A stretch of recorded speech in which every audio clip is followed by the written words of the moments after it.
arena on Sunday, December 12, 1999, as we head down the pathway to the new millennium in the year 2000.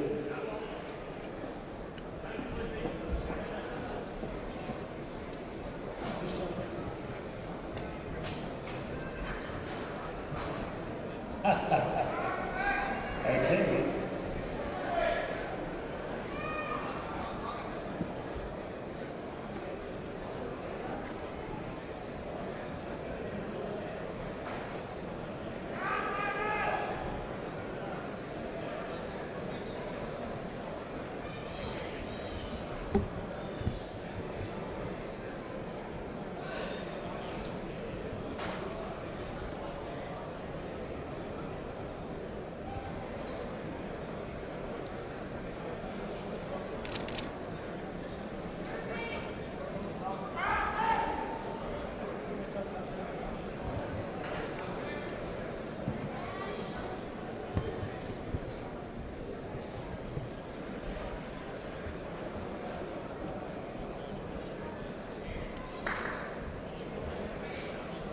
There he is, Dr. John Jury.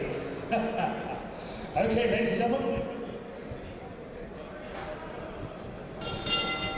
Good evening, ladies and gentlemen. Welcome to the arena on this historic Sunday night. Our main event for the Commonwealth Junior Lightweight Super Featherweight Championship. Coming all the way from East London, South Africa.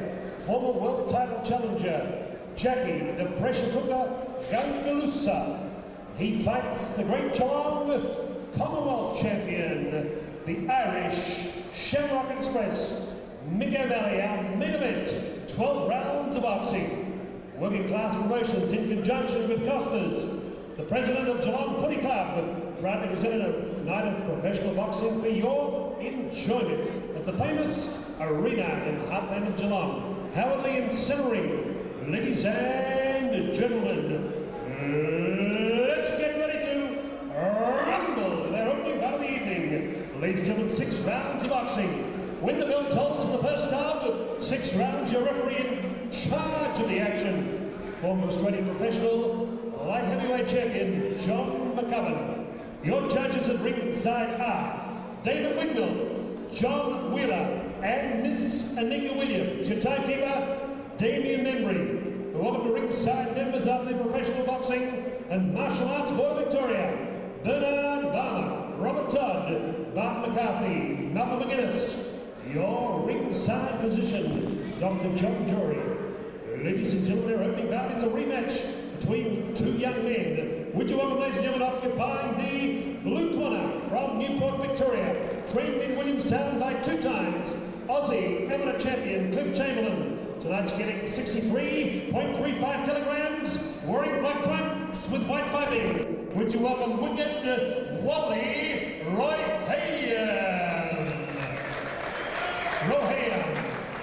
And across the ring, a proud member of Keith Ellis II, champ camp from Laverton.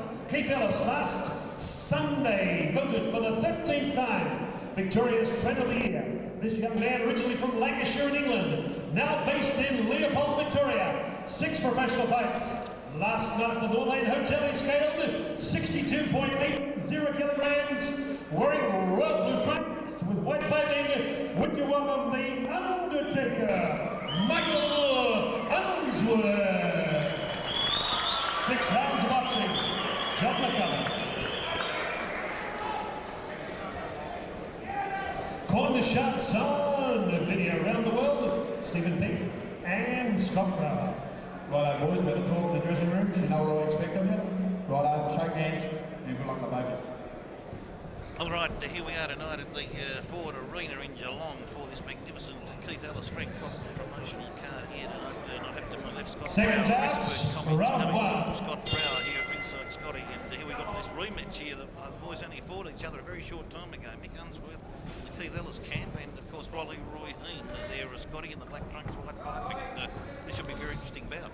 Certainly should be. I think there was certainly unfinished business from their last bout where we saw 4 knockdowns in 6 rounds, and 3 of those knockdowns were to Rohayem against Unsworth, and then the final round, Unsworth came out with a big knockdown, and Raheem was able to regain his feet and his composure and finish the bout and came out the winner on that occasion. It was that, it was an extremely interesting bout there because the just stopped for a moment. It was just I think it was almost an elbow to the eye, but there was no reason for him to stop, and you either stop the bout or you keep fighting. I think that it's only Raheem's second professional fight, and if I was Unsworth there, I think I would have stepped on.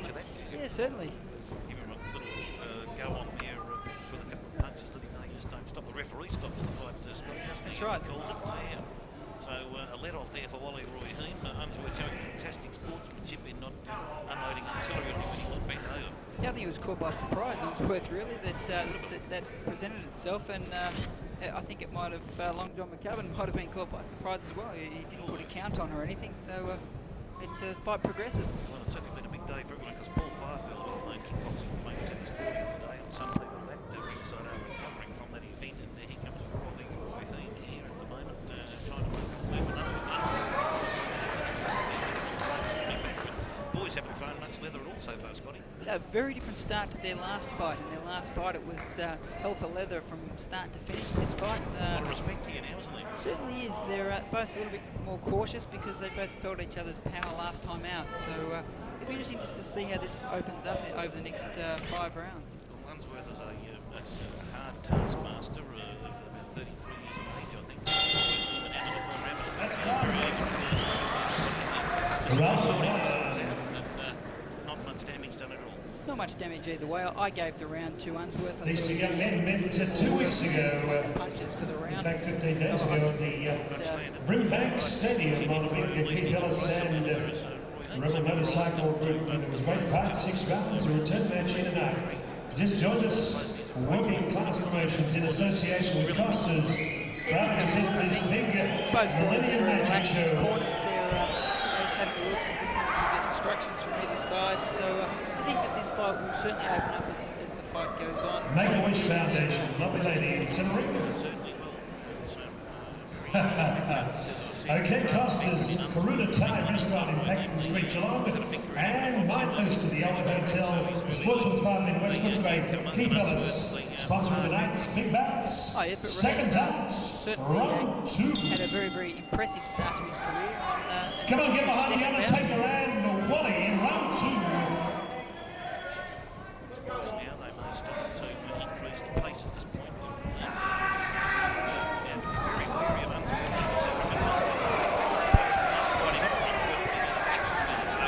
Oh, they mixed it there. Unsworth did hit the Rohayem with the right hand around the jaw region. Unsworth is on the back pedal. During the break, there was a fair bit of work done on Unsworth's right eye, and I wonder if there may be just a slight nick that's not bleeding, but there may be a nick on that eye, or one about to open up. Yeah, could well be. Very hard to see at the moment, but Rohayem is at the moment. He's certainly not the attacking fighter we saw in that first bout. He's a lot more. He sold Blitz's punch with left hand by Rohayem. He's going on the front foot a bit more now.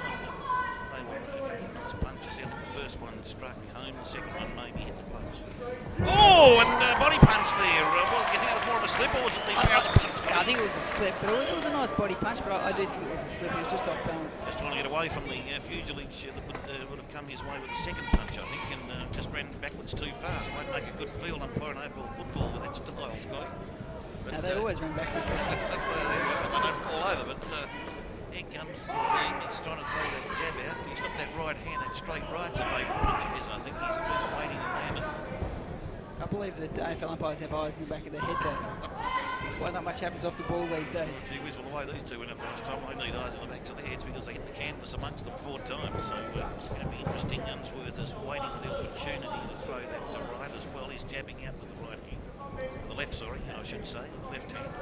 And he's been trying to work underneath with that body punch, but he missed again. There's fresh air thrown.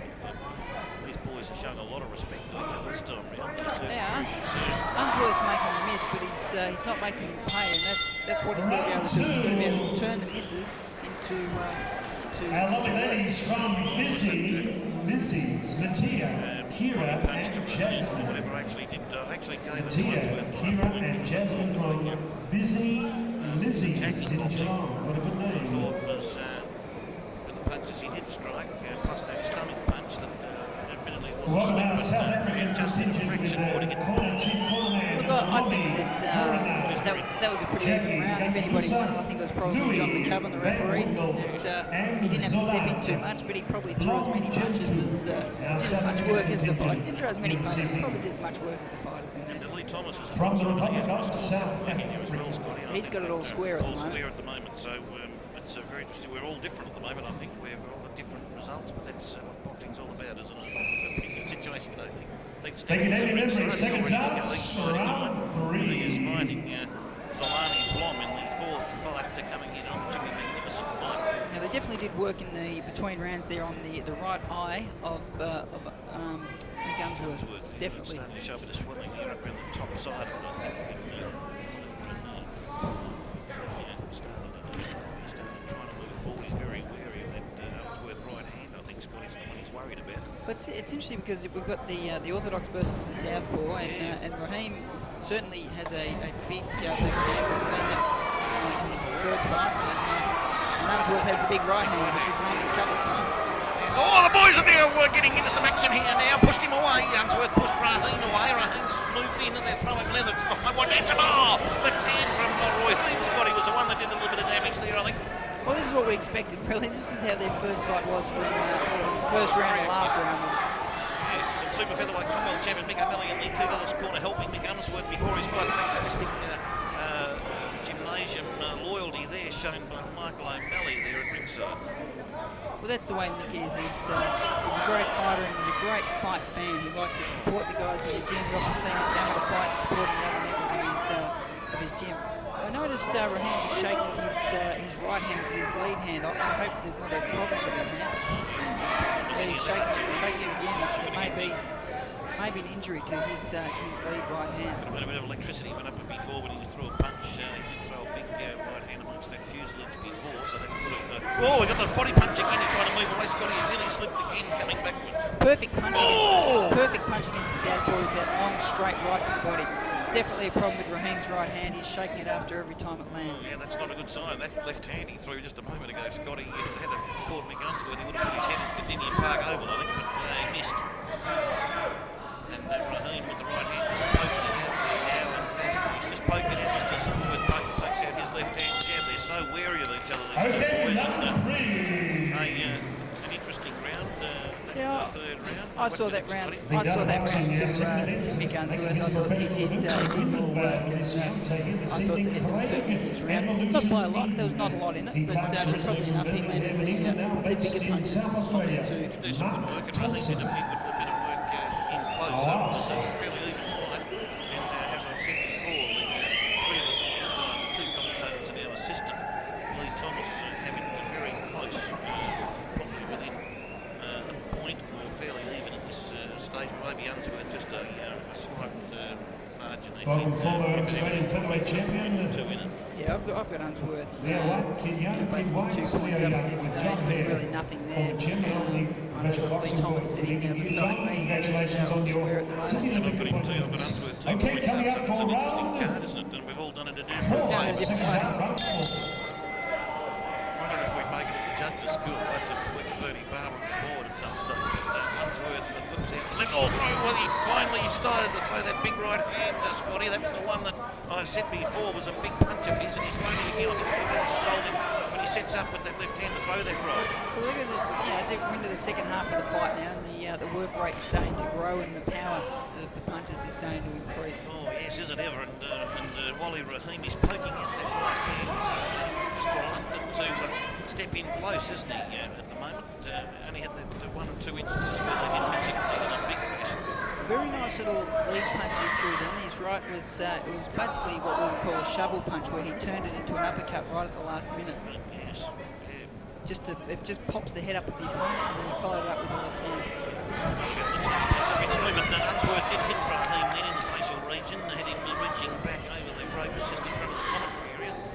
Then Rohayem is bouncing around in the centre, and Unsworth is waiting on the ropes for his opportunity. So the boys are probably fighting in bursts more than else at the moment. Unsworth does throw the right hand again. He's obviously been told by his corner to throw that right hand and to throw it hard and fast. He's he's got to land it though. I mean, he missed there, and it did score well for him at the end of the last fight, but he hasn't landed it flush tonight, like he certainly would like to, and like his corner would have instructed him to. It's landed a bit. He's just he's missed with it so far. He hasn't really done any damage with it at all. But Unsworth gone for the solar plexus, and now they're grappling, and Rohayem is back in ring centre. Unsworth throws the right hand again and misses. It's probably the fifth punch this round with the right hand that's missed the solar plexus. Punch in the jaw! Brought Unsworth down. Rohayem hit Unsworth right on the jaw with the left hand after he set the whole situation up with the solar plexus punch, and Unsworth's not steady on his feet. He's in the neutral corner. He's not looking good. The referee's having a good look at him, John McCubbin, and what's he going to say? Keith Ellis. Oh, he's called it off. He's called it off anyway. That's the end of it, and Rohayem again has knocked out Michael Unsworth. Now, is that a knockout or a technical knockout, Scotty? I think it goes down as technical knockout because the referee stopped the contest, but it's very, very impressive win there by Wally Rohayem. He landed an awesome punch. He used the ropes to his advantage there. He bounced. He was able to bounce Unsworth off the ropes straight into that power left hand. And Mick Unsworth now leaves the ring, heading towards his corner, looking shade unsteady at this point in time. And well, we'll just have to wait and see what happens with the lad. But he seems to be he's walking assistance to. Ladies and gentlemen, referee John McCubbin So he's very unhappy, Mick Unsworth. 2 minutes, 59 seconds, right on the bell of round 4, taking his professional record to 2 bouts, 2 wins. Would you congratulate wicked Wally Rohayem? Congratulations, Wally. Well, Wally, the iron strikes twice. Congratulations. Mick Unsworth twice. Tonight, you came out all smoking again. Congratulations on 2 big wins over the man. No worries, Bill. Thanks a lot. That's all, Wall? Okay, about a few words. Wally Rohayem, 2 big wins. As we congratulate Wally, come on, give him a big round of applause as he returns to the dressing room. From Newport, don't away. We'll be back with our second big bout. Working Class Promotions in association with Costas. A big night of championship boxing at the arena in the heartland of Geelong in Victoria, Australia. Millennium Magic coming your way.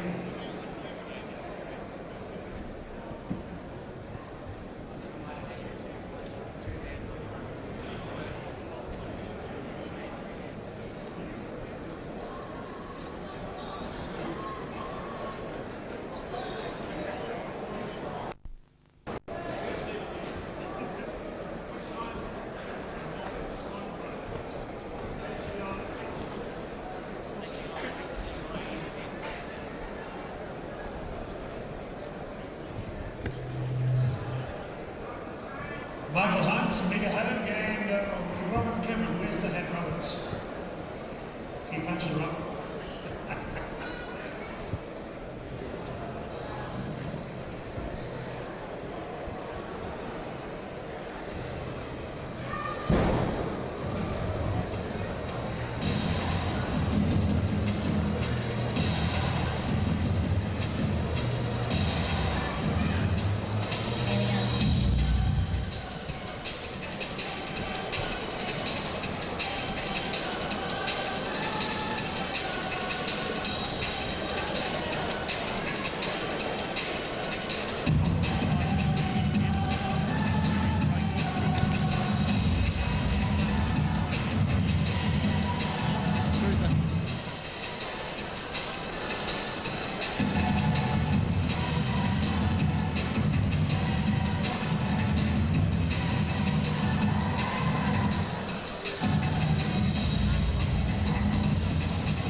Thank you, Stephen J. Peak, and 2 times Aussie champ Scott Brown. Ladies and gentlemen, 6 rounds of boxing in the junior light heavyweight division. South Australia versus Victoria. Would you welcome on my left, occupying the blue corner? He's one of the busiest fighters in Australia in 1999. Born in Birmingham, England, now based in Winkel, South Australia. Tonight's getting 76.53 kilograms with Mal Chin in the corner. Ladies and gentlemen, wearing, Aussie Crows colours of red with gold trim. He's had 15 bouts in pro boxing.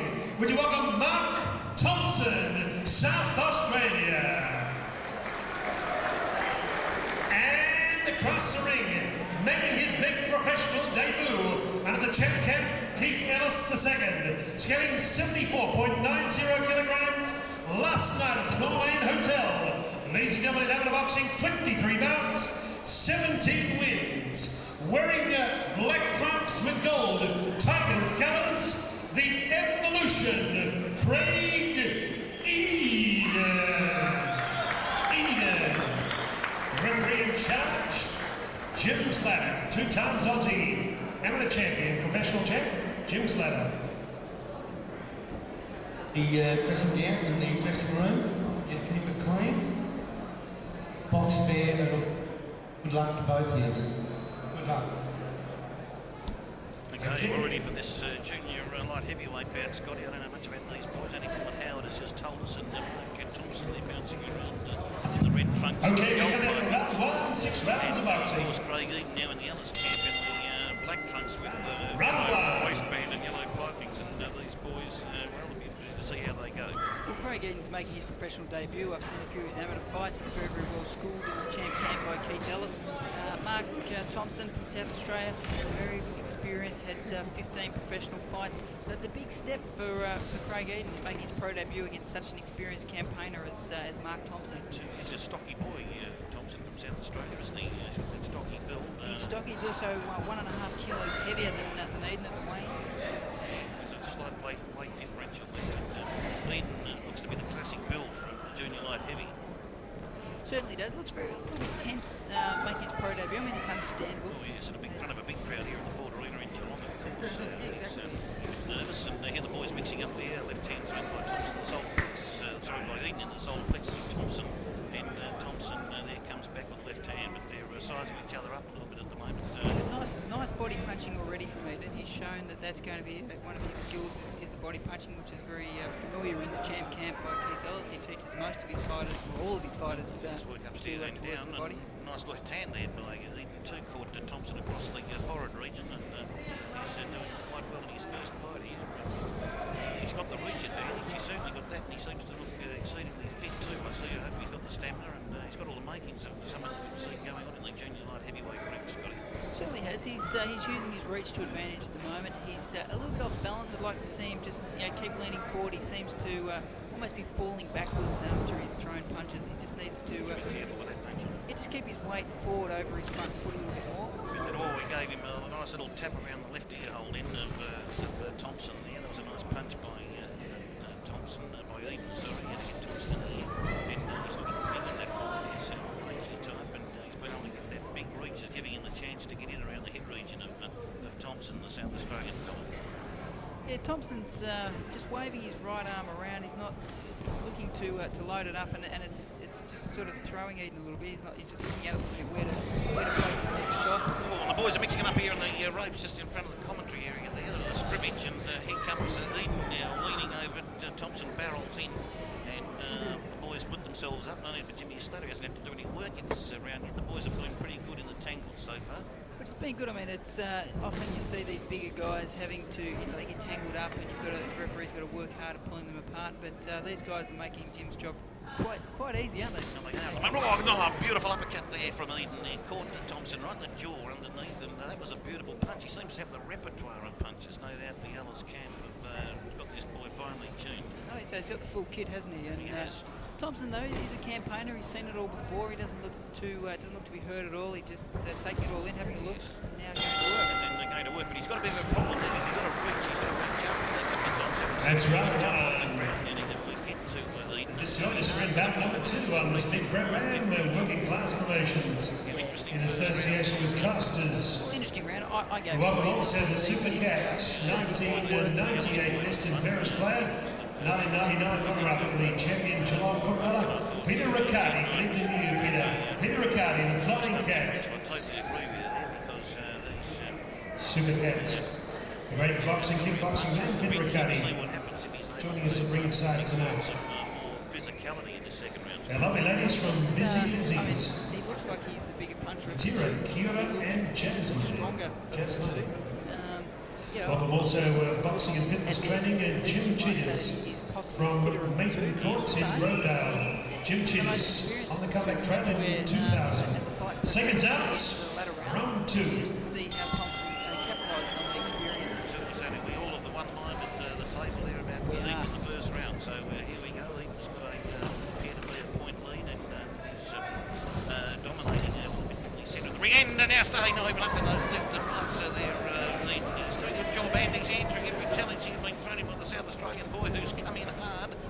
He's finding it hard to get through. He's trying to work in close. He's trying to work inside the South Australian. No doubt about that. He want to get inside a big lanky boy like Heath. No doubt about that.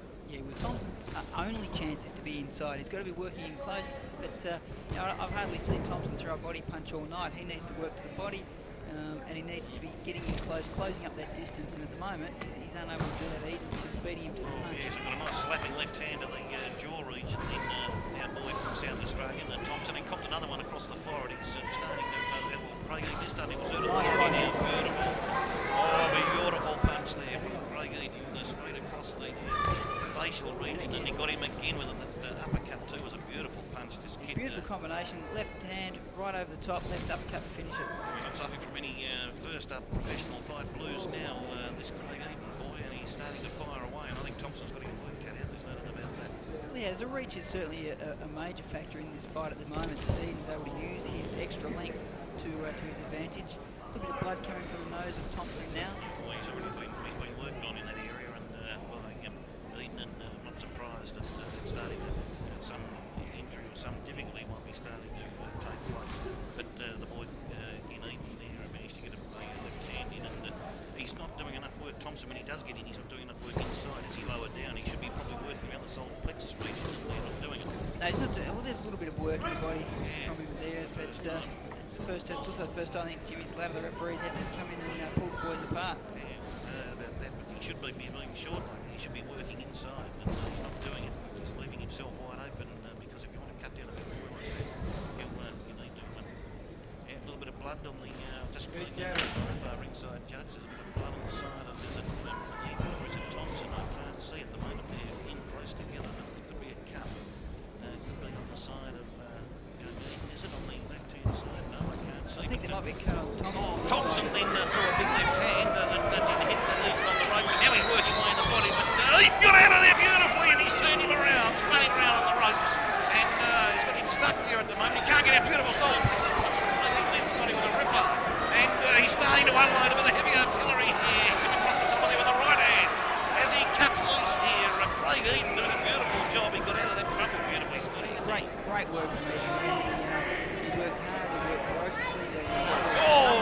And again, if you don't mind, umpire, he's opened the boy up.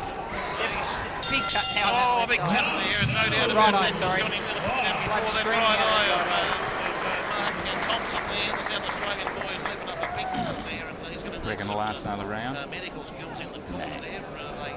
They need to attend to that. That's a bad cut, Scotty. He nearly had him then a couple of times, didn't he? Round, in fact, I think he dominated that round. I could be tough here and give it 10-8 just about, but probably in the 10-9 to Craig Eden. Definitely dominated. The doctor has come up to have a look at the cut. Yes. Looks to be quite a serious cut. The ringside doctor is examining that left eye cut. Mark Thompson hasn't sat down at all between this round. He's just having pressure applied to the cut and then now putting Vaseline over that cut. You think there might be some adrenaline 101 in that Vaseline? Well, one would hope. Seconds out. Round 3. They haven't been able to stop bleeding at all between rounds. I tell you what, it doesn't go astray. You've got to have a good eye man, a good eye cut man in your corner, and there's none better than Keith. There's two. They've got the good team over there. There's no doubt about that. He's bleeding already and hasn't been struck yet. There's blood all over his chest and solar plexus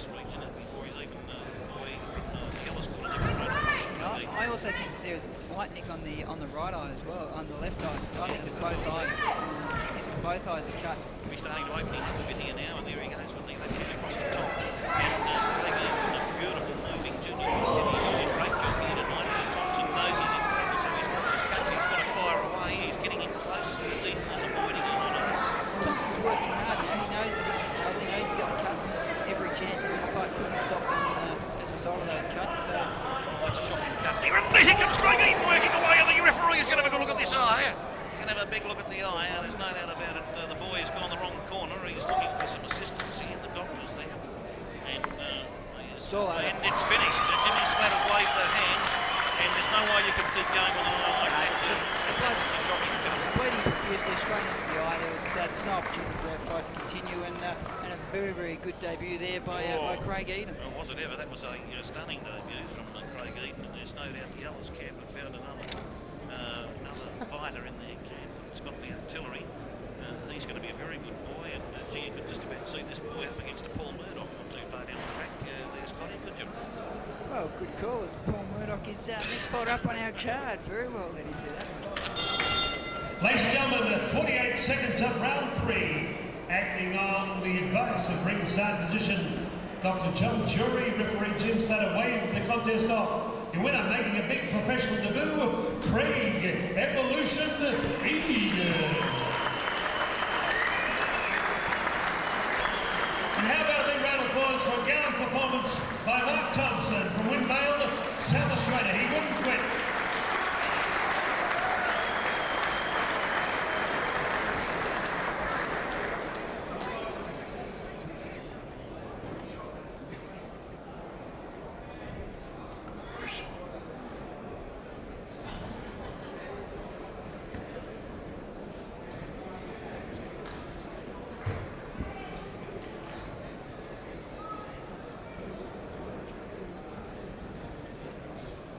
Mark, a couple of nicks there. Bad luck. He caught you with a few bombs in round 2, but you wanted to go on. Yeah, well, it wasn't the bomb that environment, but he must have got a vein attack that's on the neck. Because the amount of blood that came out went straight to my right eye. I couldn't see him. Mark, will you be back at work tomorrow as a roof tiler? Sure. Okay, 8 o'clock in the morning. No, before that, we get back in time. Okay, you didn't let anybody down. Mark Thompson from Winkel, South Australia. And here's the big winner. What an impressive performance. Now part of the champ camp, Craig Eden. Come across, Craig.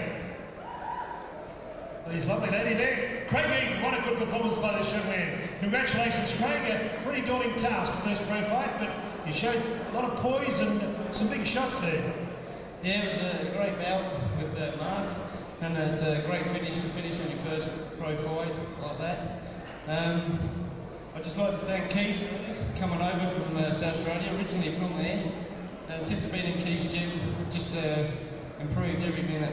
And I'd like to say thanks to him and my lovely fiancée as well for putting up for all the headaches. Thank you, thanks for all coming. Okay, Craig Eden.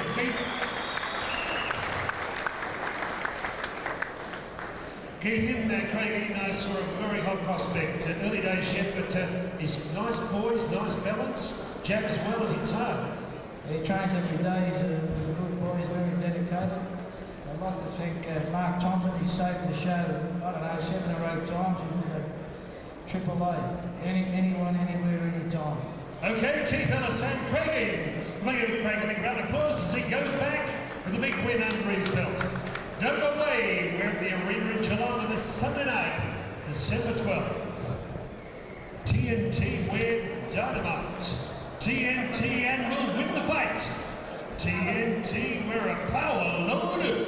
TNT, watch us explode.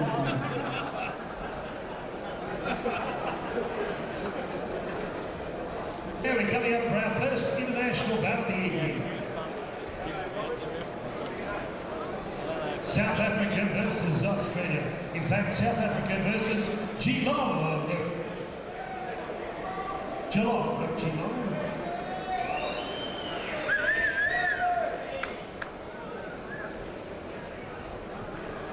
Well, welcome two great boxing men here this evening. Scott and Craig Martin and Scott Huntbridge. Good evening to you, Scott Huntbridge and Craig Martin. Good to meet you. Also, EB Brewers Chairman and Aquatic Chairman on the Yarra River, Professor John Higgins. Good evening to you, Professor John Higgins.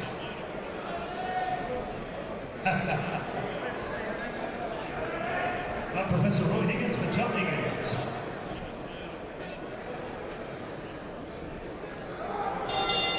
Ladies and gentlemen, at the arena in Geelong, in the heartland of Victoria, Australia, it's international boxing.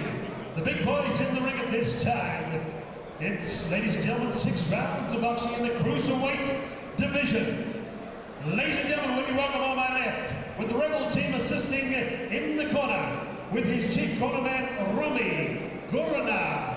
Ladies and gentlemen, this fighter comes from the capital of the Republic of South Africa, Pretoria, 25 years of age, scaling 83.70 kilograms. He comes to Geelong, Australia, with a record of 16 bouts, 7 wins, 1 draw, 8 losses. Ladies and gentlemen, would you give a warm welcome, wearing multi-coloured trunks of red, white, green, gold, and royal blue. Would you welcome Louis Van Winkel. Louis Van Winkel, Republic of South Africa. And across the ring, ladies and gentlemen, with a big win in Sydney Town 3 weeks ago, a first round knockout of the Brown Indy. Ladies and gentlemen, he has in professional boxing 7 bouts, 5 wins, only 2 losses. Ladies and gentlemen, scaling 82.80 kilograms. Trained by former TV ringside champ Bobby Murdoch, with Guy Murdoch and Rocky Peretina in the corner. Ladies and gentlemen, wearing black trunks, would you welcome Paul Murdoch. 6 rounds of boxing. Referee again, Australian light heavyweight champion, John McCubbin. All right, boys, I'll give you your instructions in the dressing room. I want a nice clean fight. When I say break, break. I don't want no mucking around, no holding on. All right, boys, shake hands. Okay, this should be a very interesting bout here. The boys are fighting at cruiserweight level. Paul Murdoch and of Australia there in the black trunks, the all black trunks, the son of Bob Murdoch, as we know, former TV ringside fighter. And 6 rounds by 3-minute duration. Louis 6 minutes international boxing. Seconds out, round 1. Weighing at 83.7 kilograms, Scotty, and he's in the, well, it looks like multi-coloured trunks there, the red waistband and the gold and black diamond on green, white and blue. Louis Van Winkel from South Africa. So this is the first of 3 international fights tonight with Australia versus South Africa, and certainly promises a lot, this fight. They're both big boys, both very well schooled. It'll be interesting to see how this fight opens up. They're just having a look at each other at the moment, just seeing what the other has to offer. Van Winkel just with a slight weight advantage of about 1 kilo, or a bit less than a kilo there, so the boys are pretty evenly matched. And Murdoch, as we've seen, has been a beautiful mover over his wins and the wins he's had in professional ranks, and only been beaten twice and then recently had a big win, so we'll be looking for more action here tonight. Paul Murdoch, and a slapping left hand trying to open up for Van Winkel around the head region and knock his gloves away, but didn't have that effect, unfortunately. But Van Winkel's back in the centre, and the boys are sizing each other up, and again that left hand, he's throwing it left out now. Looks like his hallmark shot there at the moment, Scotty. That's going to turn into it. Yeah, look, they're just looking for openings at the moment, and not a lot forthcoming at this stage. Both got pretty tight defences. If anything, you might say that Van Winkel's holding his head a little higher, which is why Murdoch's able to tap him with the left hook as he did just there. Just then, you know, Van Winkel came over the top of that right hand. Some activity with the right hand, I think, and that's what he's tried to do. Murdoch was quick to get away. Murdoch's in there, and the big left hand was a beauty! Caught Van Winkel right around the jaw region, I think, and then he's come at him again. He's got the left and the right. Van Winkel has got the head up. Scotty Brown tipped it again, and he's in trouble here, Van Winkel, to a certain degree. He's pushing him away. Must have felt the effects of those punches, Scotty. Certainly would. That always early in the fight, you don't like to get hit, and the body shots, I think that's the place for Murdoch to go at this early stage. Certainly open to the body, he's very straight up and down the South African, and I think the body is the place to go. Back it up with those left hooks. He's looking at his back. He's got a couple of scars there. Battle-hardened veteran Louis Van Winkel by the look of it, and he's got gee whiz, a couple of marked welts coming up around the rib cage already. Scotty. Yes, isn't he? fair-skinned. I think that often that people with that sort of very pale skin do show the red welts up. Yes. I think it was going to place like South Africa. It would be hard to find the shade at times, but there's working away a slapping punch around the ribs. By golly, that was a rib roaster, Scotty, that one. Yeah, nice punches from Murdoch. He's landing very crisp, clean shots. I think he knows he got in there before. He's decided to work on that rib cage region, and by the end of the night, if he keeps that up, as I've said once before, you'll be able to cook your bacon and eggs on it by the end of it. But here comes Murdoch. Now he's tried the uppercut, and he's backed off from there. Van Winkel's one who's come in with the right hand, missed though, and tried to tag Murdoch with the left hand. Left hook to the body. It's beautiful punch there from Murdoch. Now he's looking fantastic tonight, Paul Murdoch, and I believe he won that first round. I think there's any doubt in my mind about that. I think we're probably going to be pretty close to spot on with the ladies, Mattia, Yeah, definitely. 10-9 across the board there for Murdoch. Definitely 10-9 for Murdoch that round. 6 by 3 minutes cruiserweight. Louis Van Winkel boxing out of the blue corner from Republic of South Africa against Geelong West's Paul Murdoch, voted last Sunday week the most stylish boxer of 1999 by the Professional Boxing Trainers League of Victoria. A lot of instructions in the corner of the South African. I think he's getting instructions in his ear from 3 different people. It'll be interesting to see which one he listens to. There's a bit of finger waving and whatnot going on. Murdoch corner. Paul Murdoch's father is the only one giving the Second instructions. touch, round 2. Welcome to Carrying out those instructions in his round. So I get the feeling from your comments, Scotty, that the way you should go is just have the one man in there giving the instructions so you don't get confused in the whole process, because you haven't got a great deal of time to get your thoughts together. It's hard enough to think about what you're thinking, let alone take in instructions from 3 different people. That's, I think, absolutely correct, because well, here comes Murdoch, the beautiful left that came around the whipping punch around onto Van Winkel. Van Winkel was trying to push the fight from the centre of the ring. McCubbin, the referee, moves in, splits the boys up, but they were moving backwards anyway. And Murdoch, both boys there attempting to work the whole. Oh, wide right hand caught Van Winkel on the jaw and the forehead with the left there. Scotty's tagging him now. He's just got the better distance. He's picking the shots better. He's beating him to the punch. So as Van Winkel steps forward, Murdoch's able to throw out the punches. Oh, he's beautifully balanced too, Murdoch, isn't he? With that stance. That stance is a very conformist type stance for a boxer, isn't it? It is, but his hands are up very high. Like he's nice and tight, and that's what is good for him. Is it works. It's been proven over history that that's a good style to have, and he uses it perfectly. Paul Murdoch, Van Winkel, trying to work in underneath and avoid Murdoch's punches. Upstairs, the left hand tried to get through, but Murdoch's got his gloves beautifully positioned, a defensive motion across his face, and none of those got through, Scotty. Murdoch came back with his own left to the body, left to the head, scored nicely. Oh yes, he's on top, Murdoch, and doing it quite nicely at the moment. The job is cut out for Van Winkel. Doesn't seem like he's in a lot of confidence at the moment. A couple of cracking punches to solar plexus by Murdoch would have had Van Winkel smarting there, Scotty. He must be starting to feel the effects of this, and the welts showing up on the back. Oh, low punch there by Van Winkel, went downstairs a bit low. Yeah, a bit of tape coming off the gloves there of Murdoch, and then Van Winkel gets a warning for using his elbows. Elbow there, a warning, and just before that, the referee missed the low punch. So interesting fight. We'll add about that. Resorting to different tactics. He's got to do something to try and extricate himself from the difficulty he's probably still in. But, he's mixing him up. I mean, Van Winkel's throwing a couple of uppercuts this round, which he didn't do in the first round. So he's just showing he has got a little bit more in the toolkit, but whether he can land it is another story. The thing is that Murdoch get those defensive gloves up around his face when Van Winkel does start a repertoire. And here comes Murdoch. Downstairs and up, if you don't mind. A beautiful salvo of punches there. Worked on the solar plexus and then the jaw, Scotty, and then again with the right hand. Yeah, it was lovely. He went two left hands to the body, followed by a left hand. Well, it's as good as it gets, doesn't it? I mean, he's been beautifully skilled and trained. There's no doubt that Bob Murdoch's had a big effect on him, and that was magnificent to watch. Van Winkel, on the other hand, looks a little sloppy at times there, and he just then missed with most of the artillery he threw in. The right hand missed. I believe Paul Murdoch was ready for his first fight. He's 18 years old. Took a while to turn pro. That was a big round for Paul Murdoch. Excellent round, and he's well on top here at the moment. Van Winkel's got his work cut out, no doubt. So He certainly has, and at this stage, a couple of points down, but it's still only early days yet, and we've got plenty of rounds to go. There's time for Van Winkle to work his way back into the fight. It's just a matter of Professor keeping control, keeping the composure, and just keeping the work rate up. There's a lot of people in that Van Winkle corner there, Scotty. They've got more advisors in there than the Howard cabinet at the moment.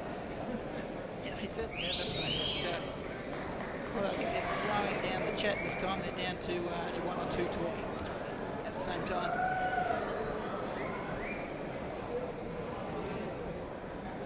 No, it's going to be a tough job for Louis Van Winkle to be able to make it. There's only a 6-round fight.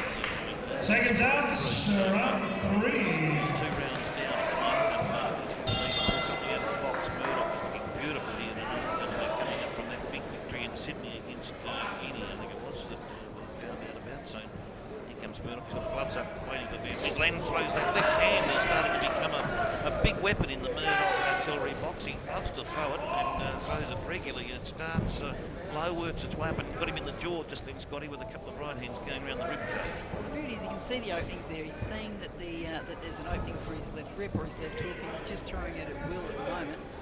Then we can ask the referee to watch the hands. I haven't seen them get too close together where they've been in danger, but I think he's got other things to worry about. Yeah, but that was a cracking punch. Van Winkle did get a good body shot in, but then the Murdoch came back and probably gave him 2 or 3 to go on with. So it seems to be the course of the fight. Van Winkle does get one in. Murdoch's got 2 or 3 coming back. Van Winkle's just a fraction of a second off. Like, he's throwing some nice right hands, but they're just a split second off landing. Yeah, he's certainly got a lot of courage, this boy, and he certainly knows he's mixing it, and he's right in there with him. Not a good left rib. Goes inside there by Murdoch. And that's the punch that's going to do the damage in this fight. Yeah, it's going to it takes its toll after a while, because the pain level would start to build down there in that plexus region, and here comes Murdoch again, so left hand working. He's just left hand's been perfect for him tonight.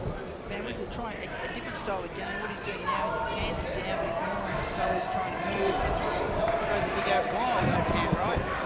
Oh, I think he tried to send Murdoch's head through the canvas then with that one, because it was straight round, up and down, big right-handed punch.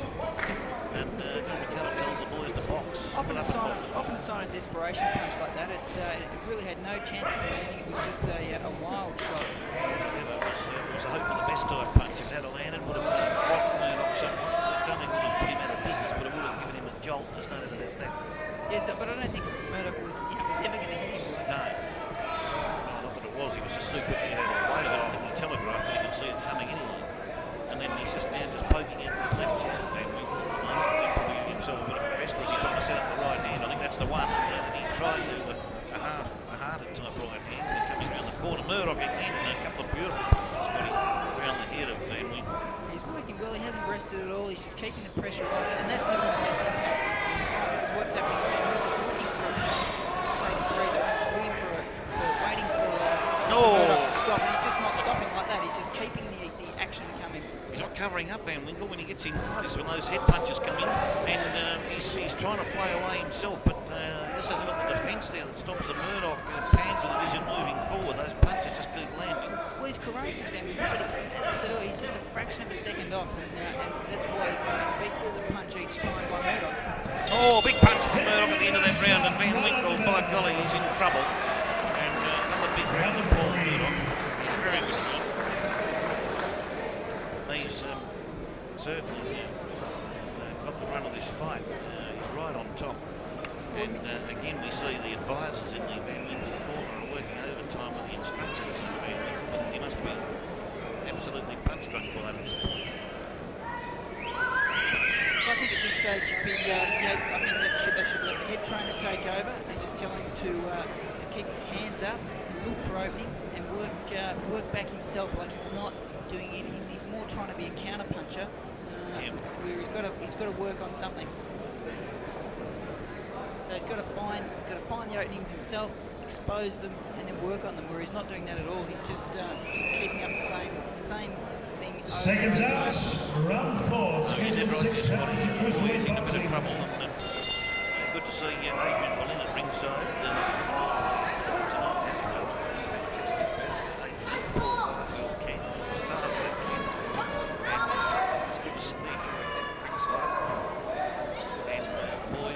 into it again. Van Winkel throws the left hand into Murdoch. Murdoch's right there, and covering up, and the referee splits them up.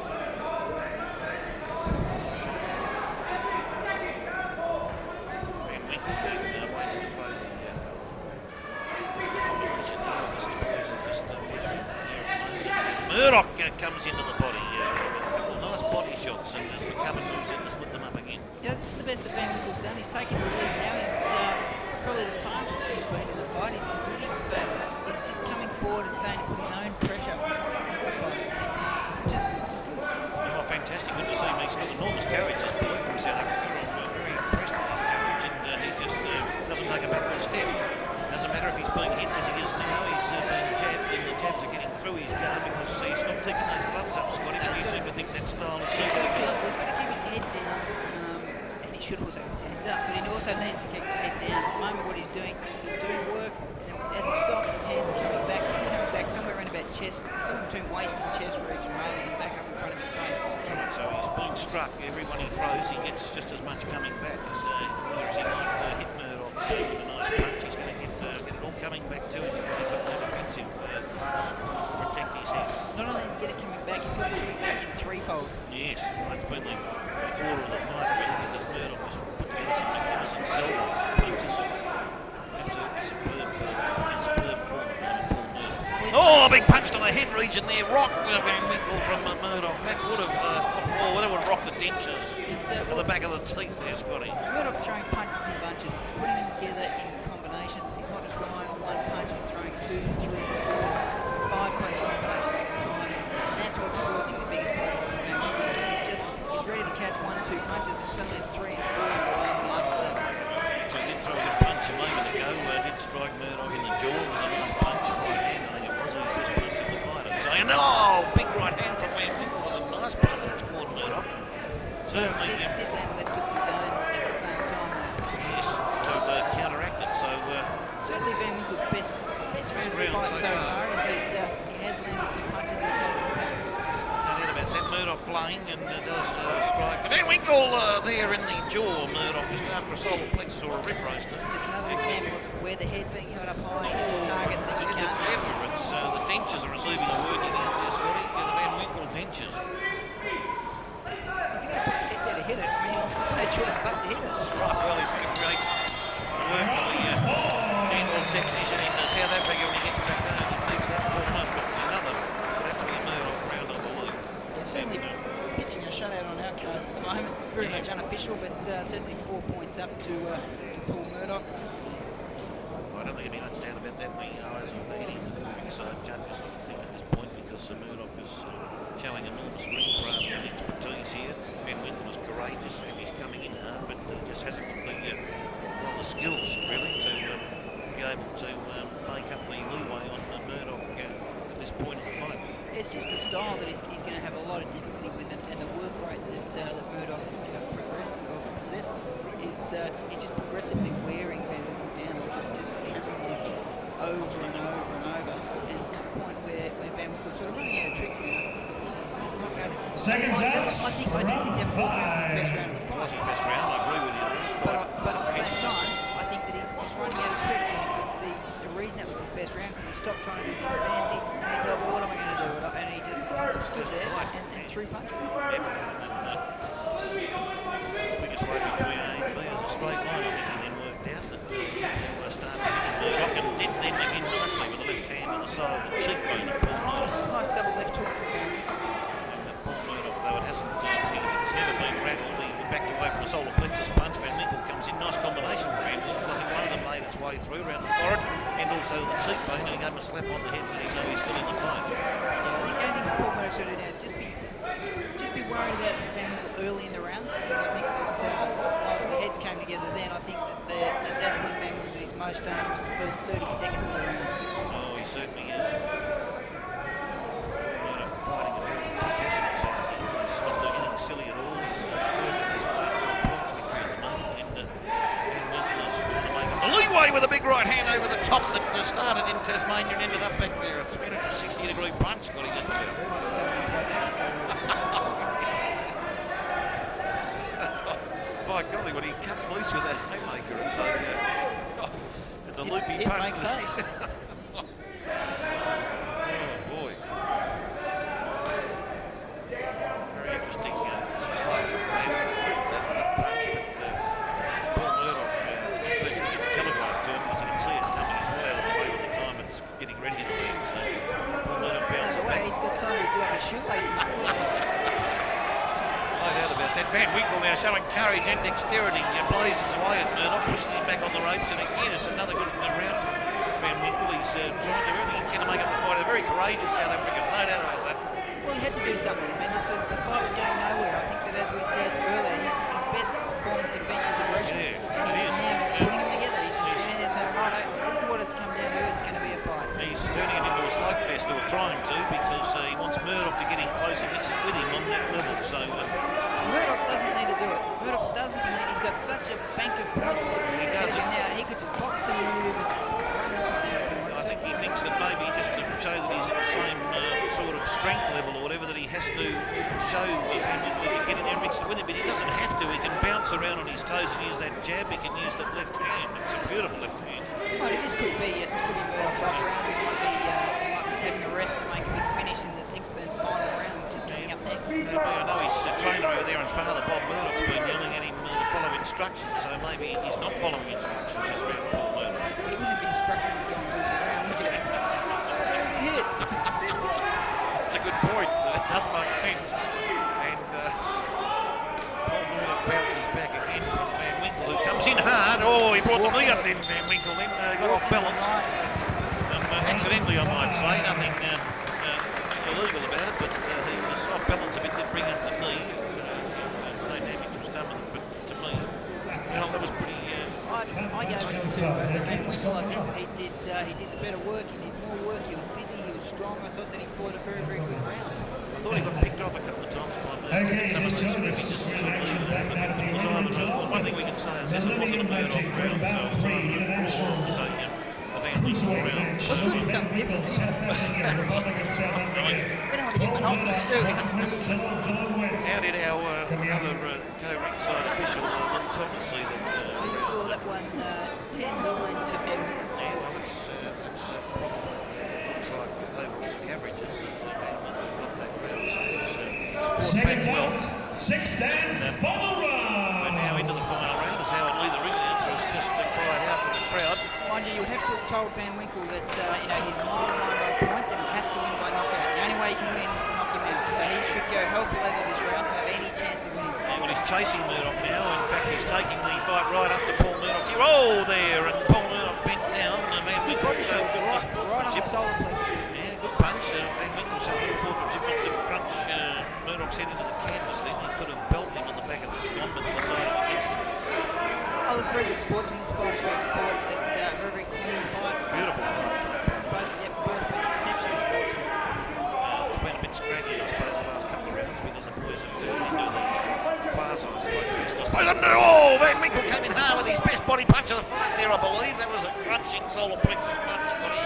Well, that's two excellent body punches in this round from Van Winkel. But at the same time, Murdoch had a good right hand himself as Van Winkel was coming in. Oh, this boy from South Africa is not going to go down without a whimper. He's going to fight this fight right out very hard. He's got a lot of courage and dexterity here, a lot of get up and go in him, and he's going to make Paul Murdoch earn every step of the way. And Murdoch's going to try and mix it with him here. He bounces back now. I think that's the best way for Murdoch to do. Big left hook.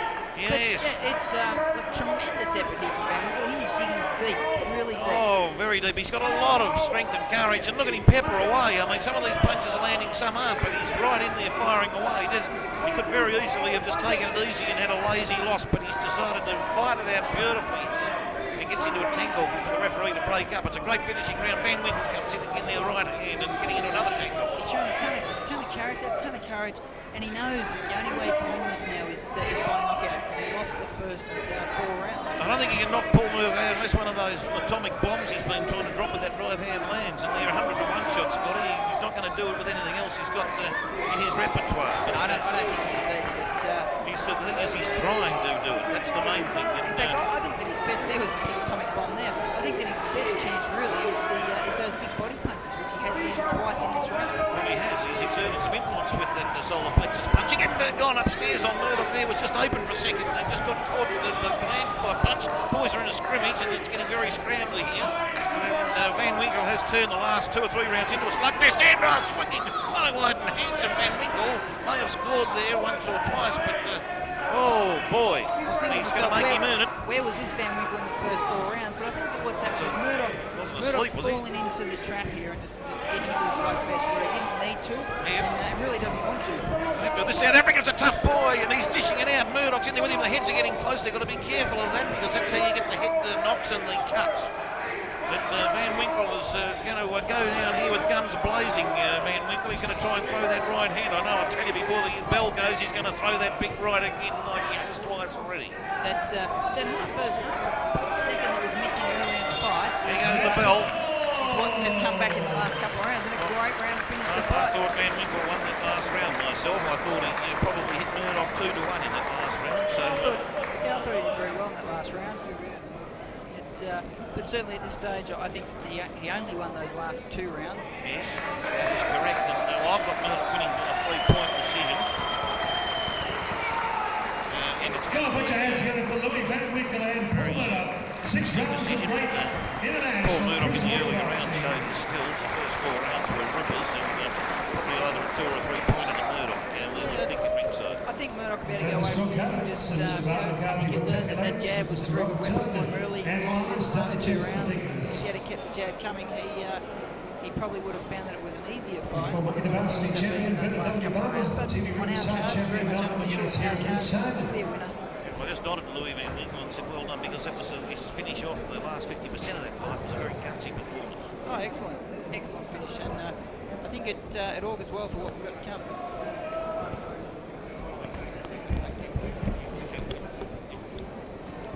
Yeah, I think that it augurs well for what we've got to come in the next 2 bouts, where we've got 2 more South Africans against 2 Australians. Well, these 2 bouts coming up are going to be fantastic. I mean, it's been a great card. Winning the cricket. Okay, we've got the Victorian lightweight champion Nigel Snout. Good evening to you, Nige. Thanks for joining us at the arena. Congratulations on being voted the most stylish boxer of 1999. Ready for the official decision here. The judges are working away at their scorecards at the moment, and Howard Lee talking to referee Jonathan Cummins. Geez, early in the fight, you wouldn't have thought that the judges' cards were going to be necessary, but Van Winkel certainly showed to be a tough boy, and the judges now have to do their job. Yes. As do the scrutineers, you count them up and make sure that all is well. We now go to ring announcer Howard Lee for the official decision. Thank you, Stephen J. Pecan, Scarborough. We go to the scorecards, and we have a unanimous points decision. Ladies and gentlemen, the Judge John Miller gives it 58-57. Judge David Wignall, 58-56. Judge Anika Williams, 58-57. By unanimous points, winner Paul Murdoch.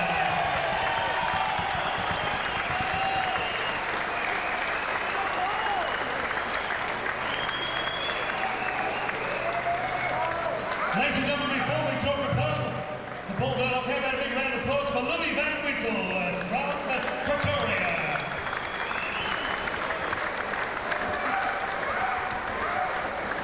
Paul, come across. Paul, we saw your great punching power win inside the first round in Sydney Town, but Louis Van Winkel, he was a tough son of a gun and came home pretty hard. It was his season. He's got fights under his belt and he's got a good jaw, you know. So he took a few good shots. So what can you say? Well done.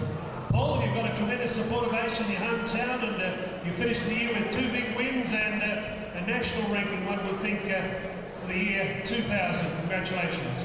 Yeah, thanks, Andy. I've had a better year, about 5 fights this year for 4 wins, and just hopefully next year we have better. Okay, Paul Murdoch, the pride of Geelong West, a big winner here.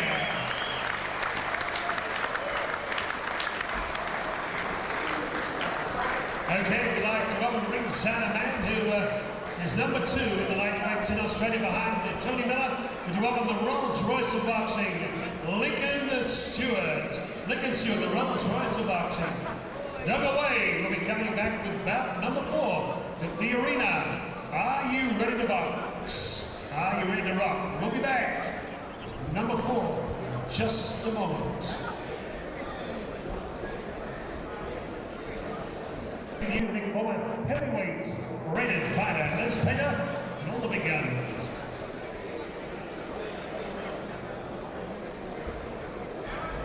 Yes, we're ready to go.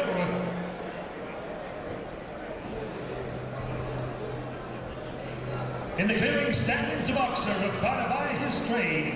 He carries the reminder of every glove that let him down or cut him till he cried out in his anger and his shame. I'm leaving, but the fighter still remains.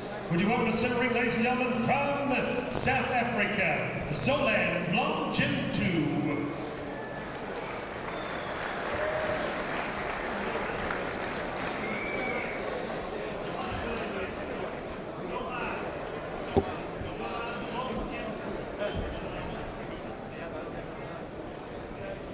Okay, it says boxing, Geelong Arena.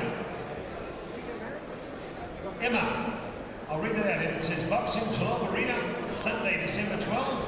Whereabouts is your big gymnasium? No lane. Okay, well, we're ready now. Thanks very much for coming in the beautiful blue and white t-shirt.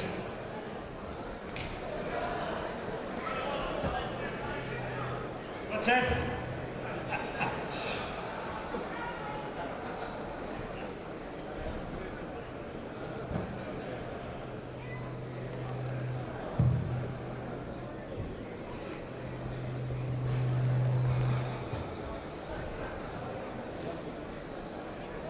Okay, that lovely lady representing the Norland Community Boxing Gymnasium is going to trainer Bobby Murdoch.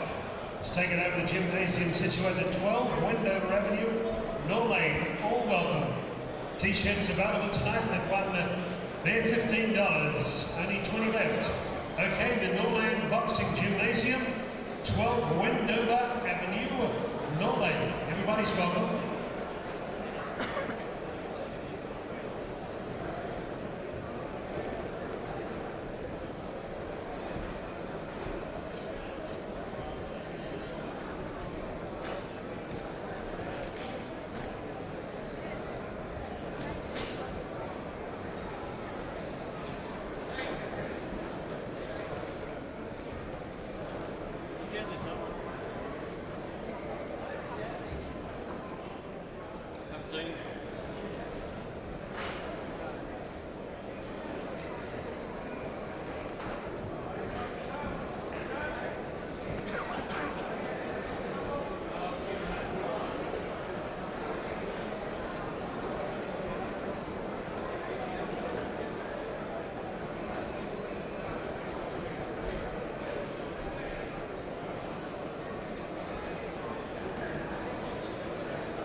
Ladies and gentlemen, the blood is already flowing. This is our semi-main event at the arena.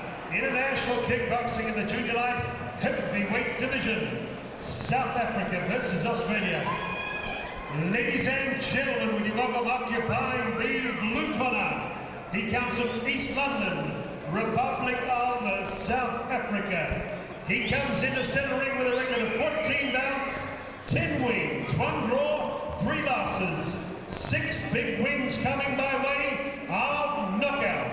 With Rummy and Hamilton in the corner, wearing red trunks with white stars and white trim. Would you welcome to Australia, ladies and gentlemen, at 29 years of age, Xolani Ngemntu. Xolani Ngemntu. And across the ring, ladies and gentlemen, fresh from a big win in Sydney Town against #1 ranked Paul Smallman. Ladies and gentlemen, from Bannockburn, Victoria, skating tonight 75.05 kilograms, trained by Essendon Footy Club, tutor Tony Salter. Ladies and gentlemen, the Victorian light heavyweight champion, fighting in his hometown, black trunks with white trim, the Young Guns, Heath, Stenton. 8 rounds of boxing, judges, John Winner, David Winkel, naming memory and timekeeper, Dr. John Jury, a ringside physician, referee John McCullough. To give referees instructions, 8 rounds of international boxing. Righto, boys. You've got your instructions in the dressing room. Listen to me, listen to me. You've got your instructions in the dressing room. When I say break, I mean break. Right? Let's work. Take. Oh, this is going to be their absolute rip snorter, Scotty. The boys are already eyeballing it. Oh, the psychology's working overtime at the moment. They are absolutely fired up, and this will be a big fight. Heath Stenton came off his Seconds out, round 1. Nobody gave him a chance. Enormous victory, and Heath Stenton's ready for business here in the black trunks, white piping, and Xolani Ngemntu in the red with white trunks. White stars, sorry, in his red trunks. Nick's Foods advertised on the rear end of those trunks, and here comes Heath Stenton now, pounding away there, trying to get through with the left hand, and the boys are in action straight away, junior light heavyweight level. Stenton's about 75 kilos. I didn't quite hear the weight for Xolani Ngemntu, but he'd probably might be a little bit heavier there, Scotty. Do you think at all, Ngemntu? He looks a little bit more solid, doesn't he? But it's one of those fights where I think it's going to be difficult to pick, and it's going to be a good experience for Heath. It's his first time against an international opponent, and a beautiful sidestep there by Blom. Oh, was it ever? That was sea wizard right angles. He just went to 90 degrees there to one way to the other. It was very nicely done. He's actually talking to Stenton. He's tried to use the psychology on him before. And this is a big fight for Heath Stenton. He's looking to be in nice condition. He's ready for this. He had a huge win over Paul Smallman in Sydney in his last outing about 4 weeks ago, which was a huge win. And this would top off a great year for him if he could beat Ngemntu here tonight. Certainly would, but either way, this is going to be an excellent experience because it's very rare that you get an opportunity to fight someone with some of the moves, and we've already seen Blom pulling a lovely little sidestep. He's working hooks to the head, left jab to the body. He's just doing things that are probably a little bit unusual for Stenton. It's going to take a little bit of time for him to work those out. Got a cracking right hand across the head then. Heath got his glove up there to take most of it, and Stenton sometimes does take a bit of punishment early in his fights. And he's on the ropes at the moment. We did see him fight Gergen Ozcan this year, Heath Stenton, and take punishment in the first couple of rounds, and then came back like the absolute southern roarer to really win that bout. And Stenton now flipping out that left-hand jab, trying to settle the situation down a bit. Ngemntu was trying to anchor himself in the middle. He looks a very professional man, Ngemntu. He does, and just nice placement from Ngemntu. He throws his left-right combination very, very quickly, and he looks for the spot for his follow-up punches. He does. He looks enormously strong, and got Heath Stenton there with a punch in the solar plexus there, which made Heath sting somewhat there, I'd say. And Ngemntu working away, got a left uppercut uppercut working and just missed with it, and then turned around again with that blind turn that he does. Changed the angles very quickly there, Scotty, doesn't he? That'll confuse things there maybe for Stenton. Yeah, what it is, just a nice little side step. It's a side step off on a 45-degree angle, and then just opens up more opportunities. It puts you out of your opponent's punching range. And also, you've got to, if it was Stenton, he's got to change his manoeuvres too to suit where Gunguluza has sent himself to. Well, the counter punch for that is actually just to move the front foot. If they step off to their basically their right like that, then all you do is step with your front foot and just pivot around equal distance. Yep, and just keep yourself measured up with him as you were, and frustrate the boy out from doing that again, I'd say. Well, what you can actually do is, as they step, you throw your right hand, you step across with your front foot, throw your right hand, and throw your right hand again. Yep, that was an interesting first round. Well, look, Gunguluza probably, with his manoeuvres, it's difficult, but gee whiz, I hate to do it. I'd probably give him that round, I think, to Gunguluza. I think Gunguluza did more work, and I think on that basis he... It's hard to anticipate, isn't it? Showed it exactly. Have you done any down there? Just showing some moves, showing a bit of class, and he's Mix it up a bit. It's pretty hard down there. They sort of got to lean right through the ropes. You sort of got to lean right up to the ropes. They're all set back. Yeah, otherwise you get a big shadow. Rocky. That's extreme message green. Unlike the previous professional corner, you'd probably say, where the boy is basically got the one instructor. Yeah, but he seems to be giving most of the instructions. He was doing most of the talking in the corner. Seconds out. Round 2. Very confident boy. It's a lot of power in that round. I don't know whether he was holding back, whether he doesn't have the power. It'll be interesting to see as the fight progresses. 20 years of age, and he seems to be, well, physically looks to be in his prime, actually prime condition. Yeah, he does. He's had 6 KOs out of his 10 wins. So he can obviously punch. He may have come up through amateur ranks, no doubt. It'd be interesting to know when he first turned pro, because I haven't seen him registered in the listings, the international rankings or whatever at this point, but Gunguluza through the right hand over, and Stenton was trying to work his way back into that left jab, but he's probably got to quite slightly up the tempo of this round, Heath, doesn't he? He does, but he's got to use his reach. He's got a reach advantage, and that's probably the main advantage he's got at this early stage of the fight. So he's got to use that and not let Gentry get in with the jab of his own. Because that's what everything's coming off. He's coming off he's double jabbing, he's balking with his jabs, and he's throwing his rights and follow-up punches as a result of that. You've got to take the lead away from him, and the way to do that is to use that length that he's got. No doubt about that.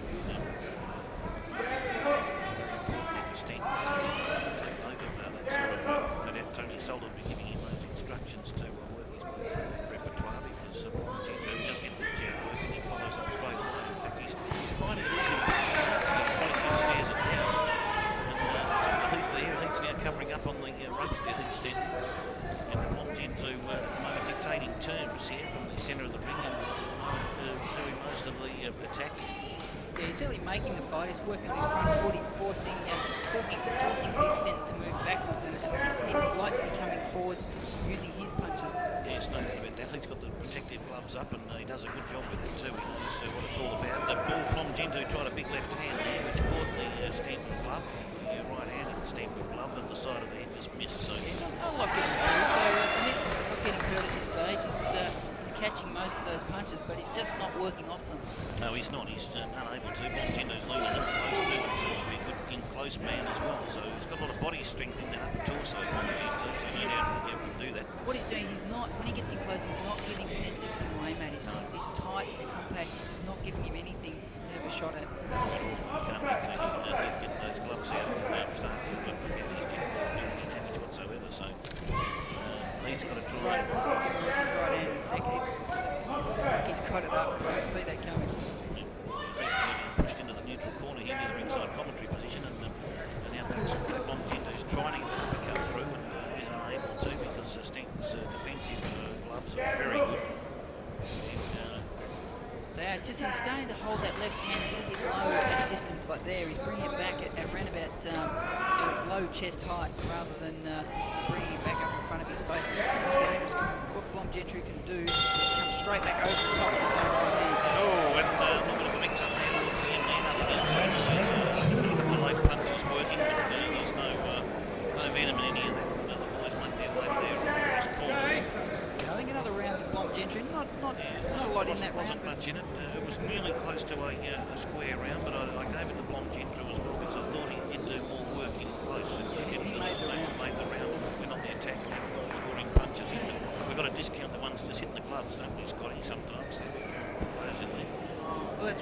you can be fooled by that, can't you? But it's like the judges, I mean, they're seeing it, who makes the rounds, who does the work, and at this stage, it's Blom Gentry who's doing that. Certainly, no doubt about that. He's a very professional operator, Blom Gentry. He's running the fight. Was pretty relaxed in the corner. He's been there, done that. It certainly does. It very composed. Someone who's only had 14 professional fights.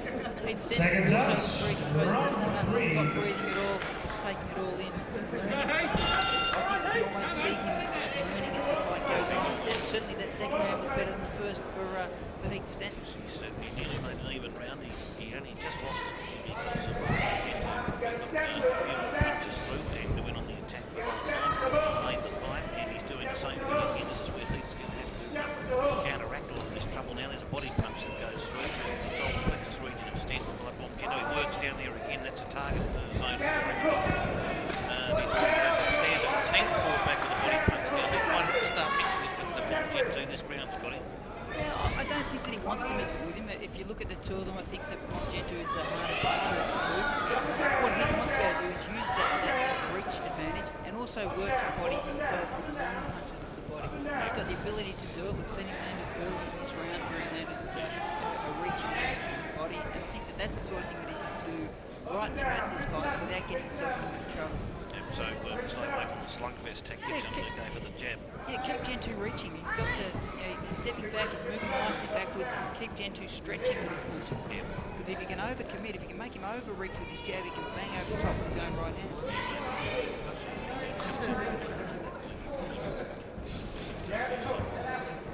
Cagey customer.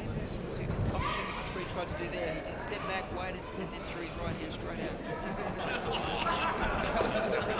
Low blow, slapped him on the lower belly, and then Blom Gentry came in over the top and is working over there on the ropes. Not just going through the defensive work of the Stenton was fantastic.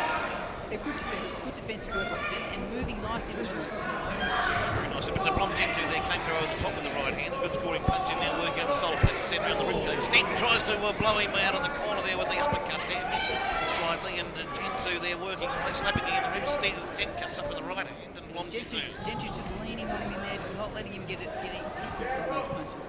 So the only shot he can possibly Good nice punch there on the jaw from Stenton, but didn't follow up. Blom Gentry came back through before Stenton had a chance to follow up. Then Stenton's working around the lower solar plexus region there, but Gentry's come out with the uppercut there. I don't know whether that's getting through, I don't think so. That the right hand may have, but the defensive work's good. Spins him around, Blom Gentry, who's trying to do that right angle too. Stenton came out firing. And Stenton now getting pumped up, I think, now. This is it's like a rehash of the Gergen Oskin fight where he took him a couple of rounds to really get steamed up here. And Stenton now hopping some uppercuts here from Blom Gentry, who is firing away with those uppercuts. Got him 4 or 5 times from those, Scotty. He's got to throw something over there. He can't just cover up. He's got to do something. He's got to work out of that. I don't think his trainer would be too happy with that. He'd be screaming at him. Tony Solar is screaming at Heath. Now he bounces out, but he's got to reply to that. Gentry's going to put him back in there unless he throws something. He's got to keep him at bay with some heavy artillery. He's copping some punches here. He's got the gloves up. He's too big a target to Blom Gentry, and Stenton now is angry. He's gone back to his corner and did cop some punches there. That had to be a Blom Gentry round, and he's run the first 3 rounds. Yeah, he certainly has, and just by that round, he just kept the work rate up. He just didn't back off and said, okay, well, let's face it, if I can't catch up with you, if I pin you on the corner, I've got you here, I won't let you run around. Not a bad fighter, that fella, is he? That guy's pretty good, isn't he? Oh, look, Great fight, man. There will be lunch break fight here at the arena. first half of that round, he boxed, moved, he looked really nice. It was just that Gentry was able to cut him off and close that distance. And how do you counteract? Because one minute you're moving, next minute you're pinned against the corner. Okay, very easy to say, well, stay off the road. The guy's strong. He seems to be extraordinarily strong at this level, at this junior lightweight. Seconds out, round 4. Probably looks more cruiserweight built. He's just strong in the upper torso. Yeah, he's not that tall, so that's the thing, he's carrying the weight of the body, but he's a bit shorter than that. Yes, but he's just beautifully proportioned, and he seems to, so far, we've seen the total of his strength yet. He's been using the jab, and he's been punching solar plexus and around the rib cage, working away in the uppercut, where he got Gentry as well. That last round would have been 6 or 7 hits. Yeah, particularly that last round where he just closed the distance up, but so I think this is where Heath wants to fight at this distance. Yeah, He walked into a right hand, but he's this is where he's got more opportunity at his own range. Yes, he has him, but you can't let Gunguluza charge in and then throw those body punches at the same time. It's just not going to work for Heath. Stenton. He's going to keep him at bay, but Heath now's boxing on the ropes and shy-hacking with Gunguluza just to perhaps try and distract him some on the psychological department, but I don't know whether it's worked so far. Gunguluza was equal to the task. He's just constantly moving forward on the attack. He knows he's got probably the physical advantage. Yeah, I think, and he's trying to capitalise on the physical advantage. He's wrong footing, he's just keeping him off balance, and that's smart tactics from Gunguluza. And you can't get experience like this. Like, you can't go out to the shop and buy experience, and this is the opportunity for Heath Stenton to get that experience. Oh, a big chop to the back of the head by Gunguluza, and I think John McCubbin did, I'd say, a semi-warning. Certainly to give him a warning for that one. Yes. It was and not a tactic that Gunguluza needs to resort to. He's doing a good job, and full credit to Heath. I mean, he's showing a ton of courage. He's showing the ability to adapt to the situation. He's working with his counter punches, looking for the opportunities. It's just this guy seems to be pulling, going up a gear each time. Every time that Heath starts to get on top and see an opening, Gunguluza goes and changes it. no doubt about that, and it's classy fighter Gunguluza. Excellent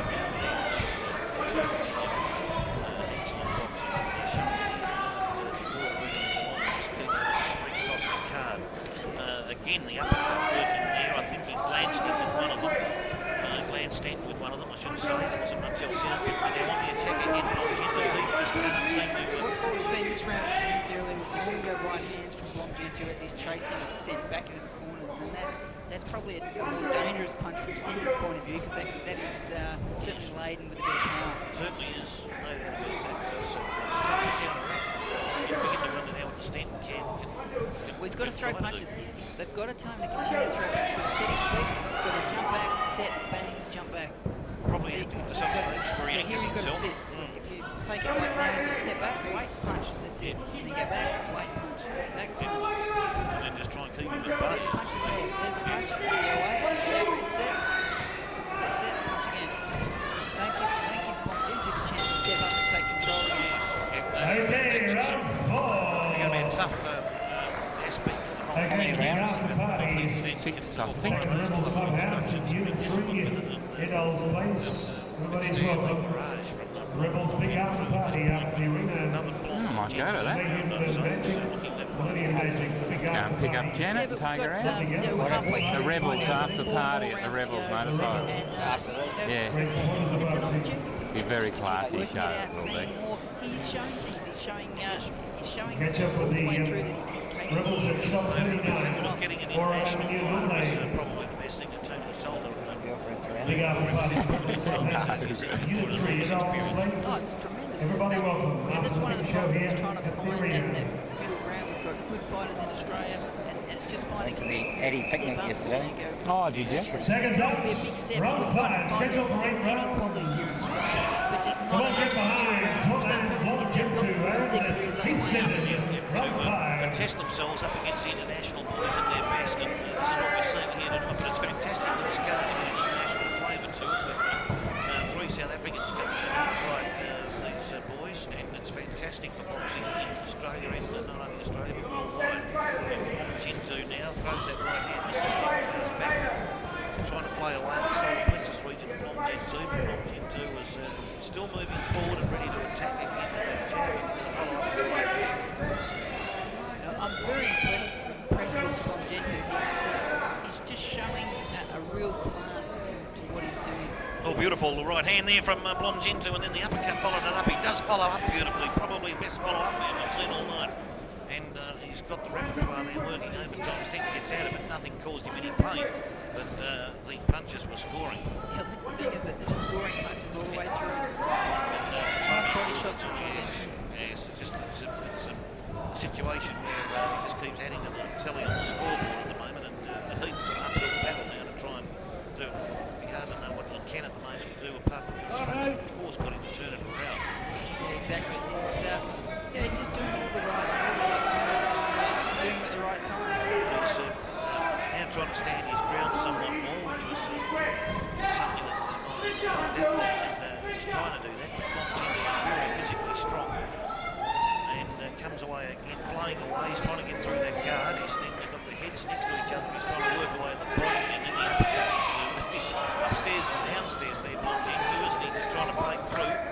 Yeah, but not. He's not expending any energy either. He's just doing it very relaxed. He's very casual. It's like a walk in the park for him. Well, this is the moment. And that's not it. And don't let his criticism fix him. It's just this guy's style. It's like he's done this 4,000 times before. Yeah.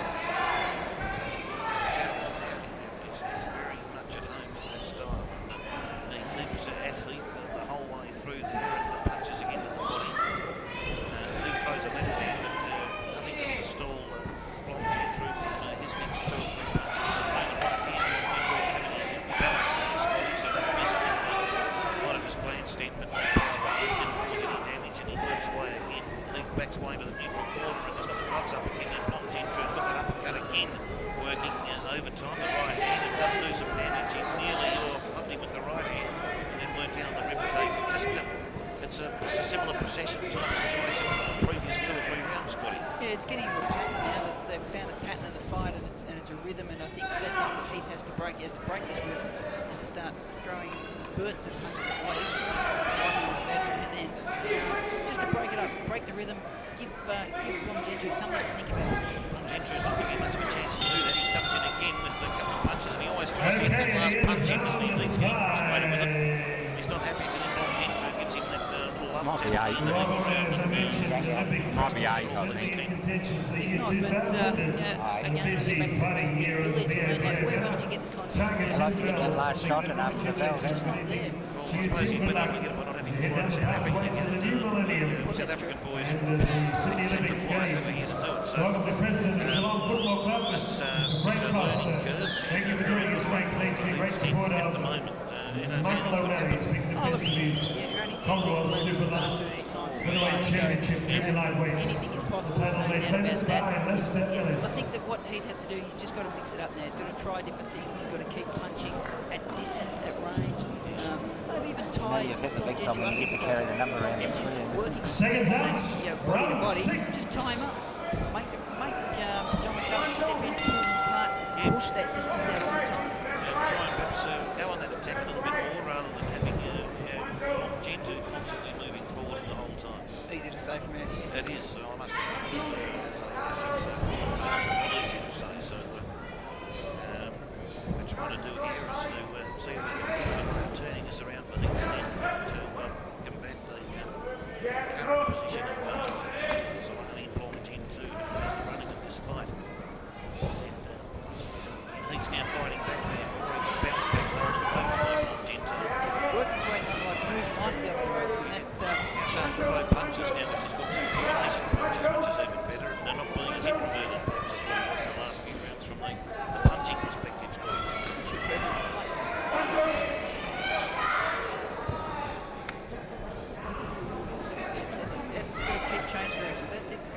Yes, that was the thing to do, and that's where he's thinking there. And now he's worked his way into the fight.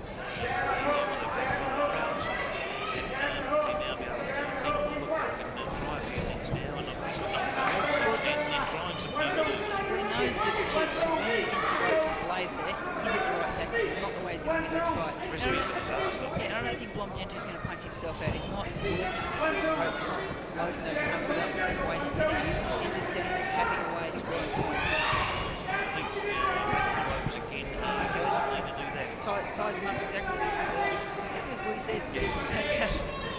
I'd like to see that Stenton can move a bit more jab and weave and throw combination punches and try and exert some authority in the fight. At the moment, Gunguluza has all the authority in the ring. It would be nice to see Heath try and take some of that authority away if he can.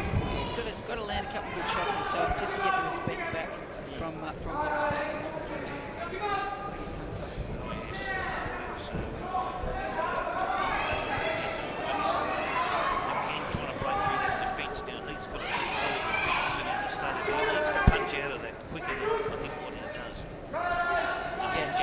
Got the uppercuts stuck, a couple of those uppercuts got through, and he got a close as well to go on. It's not a big one, but enough to make him wince and wait for the opportunity. And he calls Blom, only to call Gunguluza in. He'll come in.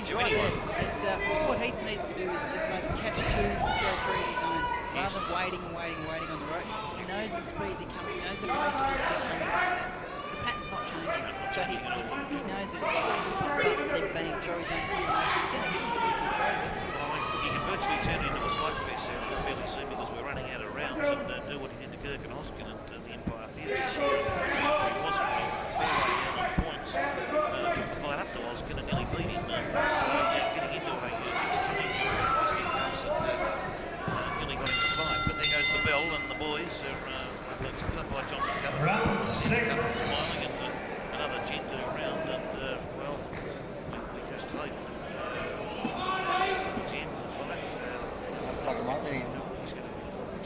No. He's not getting hurt. He's got, there's not a mark on him. I think it's an 8 He's not round. getting hit big flush punches. And then the last one's a 12 round. It's a fantastic work rate. He's a skillful, classy fighter. And with the moment, we don't look at his physical strength he's got because we haven't really seen him go for the big bomb punches or whatever. He's been jabbing away and certainly firing away with his combination punches, working away at the body. Upstairs, the uppercut's been a good punch trying to break through the Stenton defences and those rib roasters that come down the side. So he's got a repertoire of punches, but as you said, a walk in the park style. He's got Seconds out, round 7. Well, I think that with any fight, I don't know whether they can see that or not on the other side. He's got this persona that it's just nice and easy. I just don't know where this fellow's ring will go. I think he's placed to usually stick down this sort of division that we've seen this year in Australia, I'd say, apart from the Tasman Treaties. This is where he's going to have to throw a combination of time up. Very interesting combination. Time up. Has tied him. He gets Gentoo moving centre for Gentoo gets there. Gentoo chases him again though, and Stenton throws out the jab. And then started time. And then threw an uppercut of his own. I think that's the first uppercut he's thrown all night, Scotty. I think that right hand uppercut that was that first one thrown in. Before we got to the start part of the Gentoo now moving in and mauling Stenton on the ropes and throwing him around. And he has got a ton of upper body strength to speed. South African laid out in South Africa. That's what's causing Stenton a lot of trouble. Yeah, but what's very positive is the fact that Stenton is prepared to try things. We're now into the 7th round, and now he's throwing punches. He's just looking for opportunities.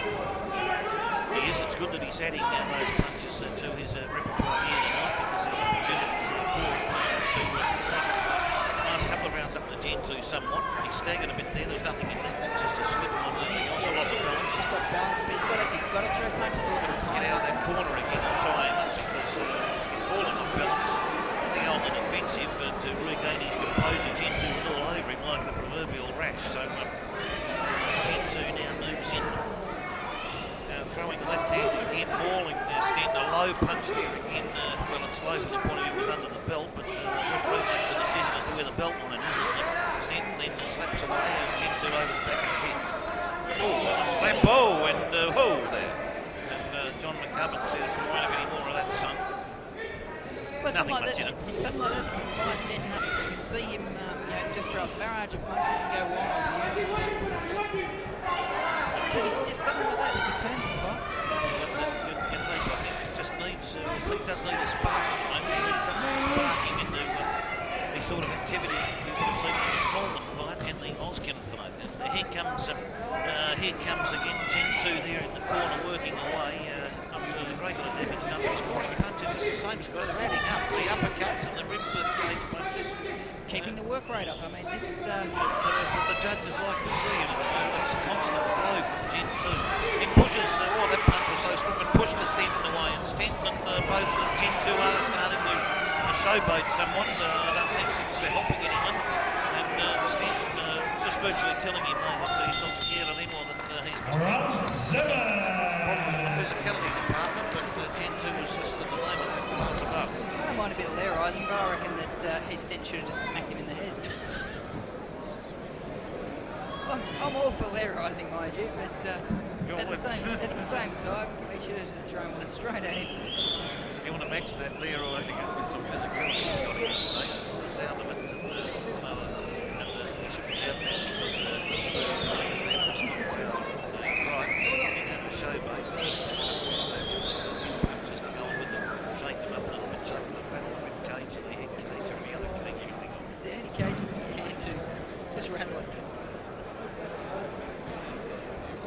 look, A big lead to Gentoo, Scott. huge lead to Gentoo, and I think that this could be one of the most exciting final rounds, potentially. Seconds out, Just hope that Stenton will start to fire up because he's got nothing to lose here. Absolutely nothing to lose by throwing leather from everywhere here. What do you reckon they've said to fire up? I reckon that Tony Solder, who's a great trainer, has probably said, Pete, you're a long way behind on points. Jeffrey, This guy hasn't hurt you. You've been in there for 7 rounds. come on, get behind Heath. And Xolani. And just try You're going to win. It's your home team. It's your team. and just take the fight up to him and just go 3 minutes worth of just blitzkrieg punching and do everything he can. And there was a big right hand there from Heath Stenton where he did try to unload onto Gentoo. If it had struck home, he would have felt it for sure, but he missed. And Gentoo gives Heath a slap on the front. As the referee broke him up, and Gentoo again moving forward. Now Heath's got a throw leather here. He's the defensive gloves up again, and now he's worked his way around the centre. He's got a headlock now. Gentoo's got Stenton in, and the referee pushes him in. Gentoo, very clever here. Just up his work rate just a little bit. You can see it was coming his way, and he's put a stop to it before Stenton's had a chance, and he's given a little slap on the back of the head just to let him go on. This John McCubbin again walks in to break the boys up. Just as the fire was about to really lit, he came out with extinguisher. That's a good way to put it. It's a very good way to put it. This Gentoo is a very experienced man, even though 14 professional fights, 10 wins, but 6 by knockout. So Stenton's done a great job here in the event because this boy is a bit of a knockout man as well, Gentoo. I don't think he was hurt, Stenton. Oh, not at all. Stenton is not hurt at all. It's just been the class. Great chin that Heath Stenton. Yes. Huge man, strong chin. It's like Heath Stenton's most improved boxer in the state this year in the last 12 months, and he won that award at the Boxing Trainers League last summer, and did it very well. He's had a good year, a very good year, Heath Stenton. A lot of credit has to go to his trainer, Tony Solder. He's spent a lot of time, done a lot of work, and of course he himself does spend the time in the gym and really knuckled down this year. And beautifully, Heath Stenton. Big little program, 2000 with full of confidence, I'd say, even after this bad year tonight, the way it's going with the points lost. No shame in this one. Not at all. This is a fantastic learning curve for him, and I would think that his experience that will come out of this will be enormous. I would be surprised if he doesn't come out of this one far better fight. Oh, he will, without a shadow of a doubt. Now he knows he can stay 8 rounds with someone in this man's class without a shadow of a doubt. If he can pull half the tricks that this guy's got up his sleeve in his next fight, he'll beat anyone that he's fought this year. Well, he did cop a fair number of punches in that exchange. He looked a little bit, well, not groggy, but he suffered from that last exchange. So Gentoo is working away. I think Gentoo has again Scotty up his work rate in his second part of the last round. There goes the bell, the end of the round, and you'd have to say full marks of courage to Heath Stenton and Xolani brought Gentoo, a classy boxer from South Africa in this division, in this junior light heavy division, put in a fantastic effort here tonight, and would have no doubt racked up another victory to turn his log into 11 wins from 15 fights, and he is certainly going to be a force to be reckoned with in junior light heavyweight ranks, you would think, around the world, Scott. Certainly a fighter to keep an eye on for the future. He's very, very skillful. He's very, very good. Okay, come on, next round of applause. 8 rounds of splendid boxing here international. Zola and Long Gentoo and Heath Stenton. He will learn so much from this fight. It'll be fantastic for him. I'm looking forward to seeing Heath fight again, Yes. just to see how much better this fight makes him. Well, I'd love to see a rematch with Gunguluza. Get the Scott Guts. He thought he did, yeah. I'm quite happy to predict that Heath Stenton, Photo, isn't it? 6+ rounds, should come out on top. I think that he's best. You think you got all those photos, you get back to the dark room. This year he's been Stenton. Yeah, I would have missed him. A very clever boxer here, a classy boxer of the name of Xolani, from Gentoo from South Africa. Was absolutely fantastic here tonight in his display. He had the full repertoire of punches. Boys show a lot of sportsmanship with feelings and the psychological warfare, of course, is now all over Scotty. Yeah, look, there was a bit of to and fro before the fight with these two guys, but once the bell went, they were very, very, very sportsmanlike and did a terrific job showed a lot of class. Both boys showed a lot tonight. Certainly did. Great effort, all round a great fight to end the year with Heath from an experience point of view. I know Ngemntu's happy to get on the plane and go back home. He's impressed as well to win sort of 15 fights. So Stay here, I think. things are looking good for those boys for 2000. Have a go down there. Yeah, undoubtedly. Thank you, Mr. Matt McCarthy. Both showed plenty. Both had big years.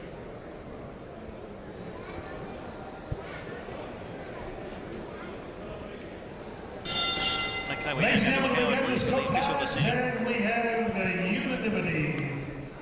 Judge John Wheeler gives it 69 to 80. Judge David Winkel, a little closer, 73-79.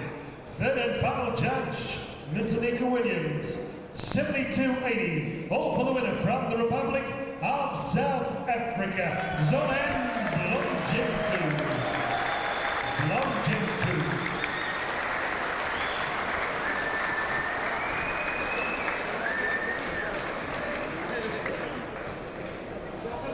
Oh, very nice. Okay, come back. Xolani, come back and say a few words. We'll talk to Heath in just a moment. Xolani, come on, give him a big warm thank you in Geelong. He's a showman. Welcome to Australia, Xolani. I'm going to the director Indians to come here in Australia. This is my first time to come here before here. And you enjoyed your time in Australia? Come again? You like it here in Australia? Yes, I'm very lucky. You are lucky. We're lucky to have you. Thank you. Okay, thank you very much. Okay, Xolani from East London. And now big thank you. Heath Stenton, he fought gallantly. Heath, he got off the punch first. He just couldn't get rolling tonight. Maybe were you a little jaded or rusty? What happened there? Oh, no, I just think he's nice and strong. He's 29. He's very mature. He's only 24. And he's fought for a world title. But he's just a little busier than me, a little bit more body strength, and that'll come with me. So I'm not disappointed. I've definitely learned a lot tonight. So he's stepping up at angles. So I certainly went to school and learned a bit. So I can't complain. So. Okay, Heath. Is there a chance that you're 75 kilograms tonight? Could you come down to, say, the real middleweight division? Is there a chance of that against guys not so strong? Yeah, we'll come down to middleweight after Christmas, so we're going to look at that certainly with my height. That'll suit me a lot better. I've had a lot of success in super middleweight and light heavyweight. It's not my weight division, but it's certainly coming down and looking forward to a big year next year. And thank you for Geelong for all your support. And it's a good turnout here. Hope to see you again soon. Thank you. He said it was a learning experience against a very accomplished opponent, very cute opponent. You don't get to fight for the world title, Howard, unless you've got some sort of credential. So obviously the guy's very credentialed. He's a good fighter. He wore Heath like a second skin. Heath tonight didn't have the answers, but he was in there trying. And well, you mentioned the middleweight. We are coming down to middleweight next year. We've already challenged Mark Ligero for the Australian middleweight title. So Mark, give us a shot at it. Okay, Tony Sola and the Young Guns, Heath Stenton. We're at the arena. We're coming back for the main event of the evening.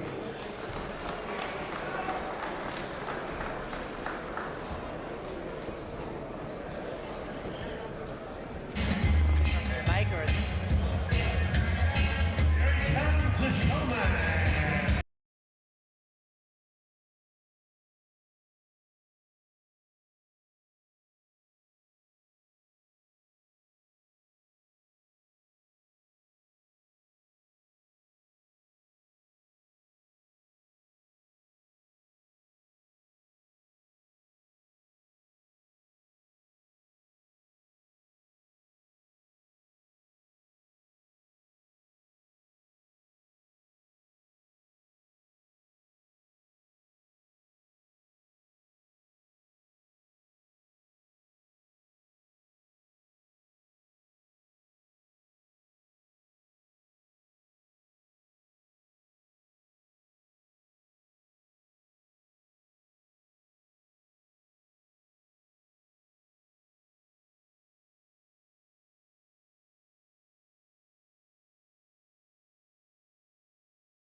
gentlemen, at the arena in Geelong on December 12, 1999, Working Class Promotions in association with Costas proudly present our main event of the evening, 10 rounds of boxing.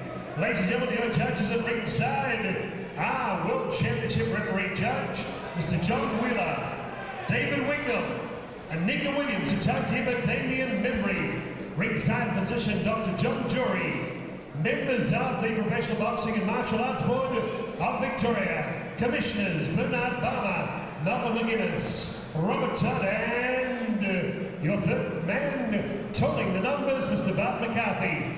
Your referee and centering at this time is former Australian amateur and professional champion James Slater. Ladies and gentlemen, on the site where legends are made, let's get rumbled with our main event. Australians, all let us rejoice, because we are young and free, with golden soil and wealth for toil. Our home is girt by sea. Our land abounds in nature's gifts of beauty rich and rare. In history's page, let every stage advance Australia fair. In joyful strains, then let us sing, advance Australia fair. Our main event, 10 rounds of boxing. Ladies and gentlemen, would you welcome in the blue corner, he's a showman, Big Shaw, from East London, Republic of South Africa. In 1992, he challenged at Sun City, South Africa, for the IBF Junior Lightweight Championship of the World against Puerto Rico's John Molina. 2 years ago in London, United Kingdom, he challenged for the Commonwealth Championship against Justin Juku. He brings to center ring a record of 44 bouts, 37 wins, 7 losses, 18 big wins coming by way of knockout. Skating last night at the Norland Hotel, 59.10 kilograms. With Robbie and Hamilton in the corner, would you welcome, ladies and gentlemen, the pressure cooker, Jackie Gunguluza. Wearing multicolored trunks of red, green, and gold. Ladies and gentlemen, across the ring, occupying the red corner, with his best friend in boxing, Adrian Boleyn in the corner, Johnny Keith Ellis 1 and 2, Champ Camp, Laverton, Body Punch City. Ladies and gentlemen, in October 22, 1999, he captured the Commonwealth Super Featherweight Championship against all the odds in Coventry, England. He is unbeaten, 12 bouts, 11 wins. Ladies and gentlemen, 5 big wins coming by way of knockout. Scaling 59.50 kilograms. Proudly in the work first at Costas. 2 times Aussie champ, Victorian and 2 times amateur champion. The Shamrock Express, Irish Mick.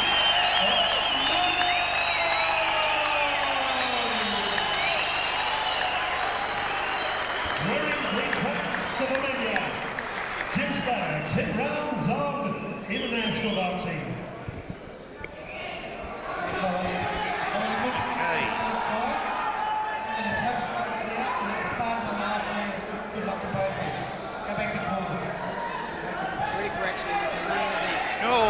But this is going to be a fantastic bout. The atmosphere in the Ford Arena is electric, Scotty. You could cut the air with a knife. And here we go for round 1. Jimmy Slater's the referee. He's the third man in the ring. Michael O'Malley, the super featherweight Commonwealth champion, here in action. First time in Australia since his big win in England about 5 weeks ago. It's Richard Everett when he broke Richard Everett's jaw in 3 places with a cracking uppercut. The debate about whether it was the left or the right hand at ringside after watching the replay of that. But Michael O'Malley here tonight is in superb condition, fighting the very qualified Jackie Gunguluza at 59.10 kilos, and O'Malley weighing in at 59.05. Scotty, they're displaying things up at the moment. Just have a look at each other, both very fast, very classy. Not a lot of difference in the height here, both of them the same height. Gunguluza looks very, very strong in the body, as does Mick O'Malley. We know that Mick's got the speeds on his side. He's a very, very fast fighter, often starts his fights extremely quickly. Does he ever? He certainly does. Just a salvo before he caught Gunguluza with some body shots, and at the moment both boys are weighing each other up, as you just said, very professionally. Gee whiz, the atmosphere is enormous here, and O'Malley is just waiting for the opportunity to strike. He did the same thing in the first round, that Everett fight we saw on replay. This fight, O'Malley fires away. Not much damage done though. A bounce to Gunguluza into the ropes, but I think it was more Gunguluza moving there as well, Scotty. Yeah, Gunguluza is just very, very looking, like just so intense in his look. He's just watching everything that's going on, looking how Mick moves, looking where he keeps his hands, looking at what angles they're coming from, and not doing anything himself. He's just moving around a lot, Gunguluza too, isn't he? Yeah, but that's all he's doing. He's not throwing punches, he's just looking, he's just seeing where they're coming from. Like, okay, he's throwing them, flicking a jab out basically, but that's about all he's doing at this very early stage. At the moment, yes, just trying to sort himself out with regards to how he's going to fight O'Malley the rest of the fight. But at the moment, O'Malley has had the scoring punches this round, so he would have to say technically in front as we speak. Yeah, definitely. He's the one that's landed the punches, where I don't think Gunguluza has really thrown anything significant at this early stage. Nothing at all at the moment, and still sizing things up, whereas O'Malley has taken the front running, and so far delivered the punches. Gunguluza nearly tripped. O'Malley charged in. I thought he was going to barrel him into the neutral corner, but decided against it and decided to head back to ring centre. Gunguluza has started to throw leather, and it hit the elbows and gloves on O'Malley in the centre of the ring. Still circling there wide. Gunguluza, O'Malley comes in, but hit the gloves, I think, of Gunguluza then. Not much done there. The uppercut that did find its way through, and that was a good punch, Scotty. It was a good punch. That was probably the best punch of the night so far. Well, in the first round, best punch of the round for Mick O'Malley. Mick just changing things with his hands. Oh, and the big body punch there on the chest was a ripper, Scotty, just as he was peeking there, and he came in hard, O'Malley, and gave Jackie Gunguluza a couple of taps on the back of the skull. Big punch. Gunguluza isn't showing anything at this stage. He's just much at all. Just very protective. So O'Malley ready to strike again. This brings him up to a first round start there, a very nice start. And this is almost a very interesting fight here, these boys. It's going to be very interesting as we go. Certainly is. It interesting just to see now what happens in between rounds. We're watching Keith Ellis is just talking very, very calmly to Mick, just looking at instructions. He's having a drink of water from his friend over there. He's a great fighter himself, that we've seen many, many times. Certainly have. It's fantastic to see the sportsmanship. Obviously, these two are very close because Adrian's no longer in Keith Ellis' camp. He's with Paul Fife. Yep. Okay, big party in the clubhouse afterwards. The Rebel Motorcycle team welcome in the corner, big after party helping out one and two. In the Gunguluza corner, I think he's also very professional. Not a lot of okay, coming up for round 2, seconds out. Just a few messages. Keep it all too early to tell at this stage for them. They've just pulled Gunguluza's trunks up so high that their eyes covering his chest. Oh, that's right.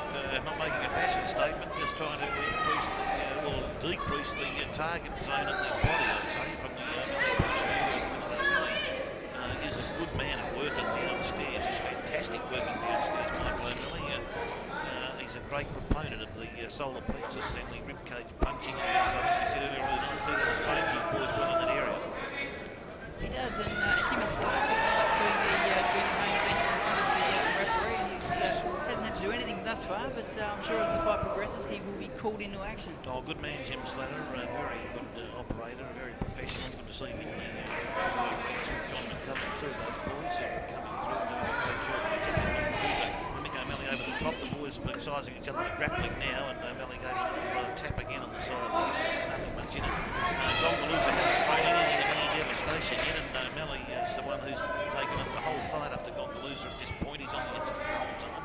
And Gunguluza again, he's very wary, Gunguluza. He's probably seen O'Malley's videos, and he's just waiting for the salvo to start, the pulsating salvo, Scotty. Well, he's been around for a while. He's had 44 fights, so he knows the game, he knows what to expect, and he's just very defensive. He keeps his hands up, doesn't make punches unnecessarily. What I think, though, is that Gunguluza's actually got very long, deceptively long arms. If you look at just the length of his arms, I think that he can probably make up distance and get you when you think you're out of distance with those long arms. He hasn't had the opportunity to do it tonight, but again, as the fight progresses, I think that'll be things that we may see coming to play. Certainly, hopefully will, and here comes O'Malley there. He was chipping away at the head region of Gunguluza. Gunguluza didn't get the gloves up and protected himself from most of that, but it was O'Malley on the attack, and some of those punches got through. So O'Malley again probably position, and then he's firing away with the right hand of Gunguluza. Gunguluza had hold of the left hand, and the referee has warned Gunguluza, don't hang on, but it doesn't stop O'Malley. Even if he's got one hand left, he was firing away with the right as the left was being hung on to, Scotty. Gunguluza gave the game referee Jimmy Slater the best look I've ever seen. It looks good kill. Jimmy Slater laying prostate at centre ring. It was an awesome look. I didn't see it because I was watching O'Malley's reaction there as he came away, and Slater was giving the warning.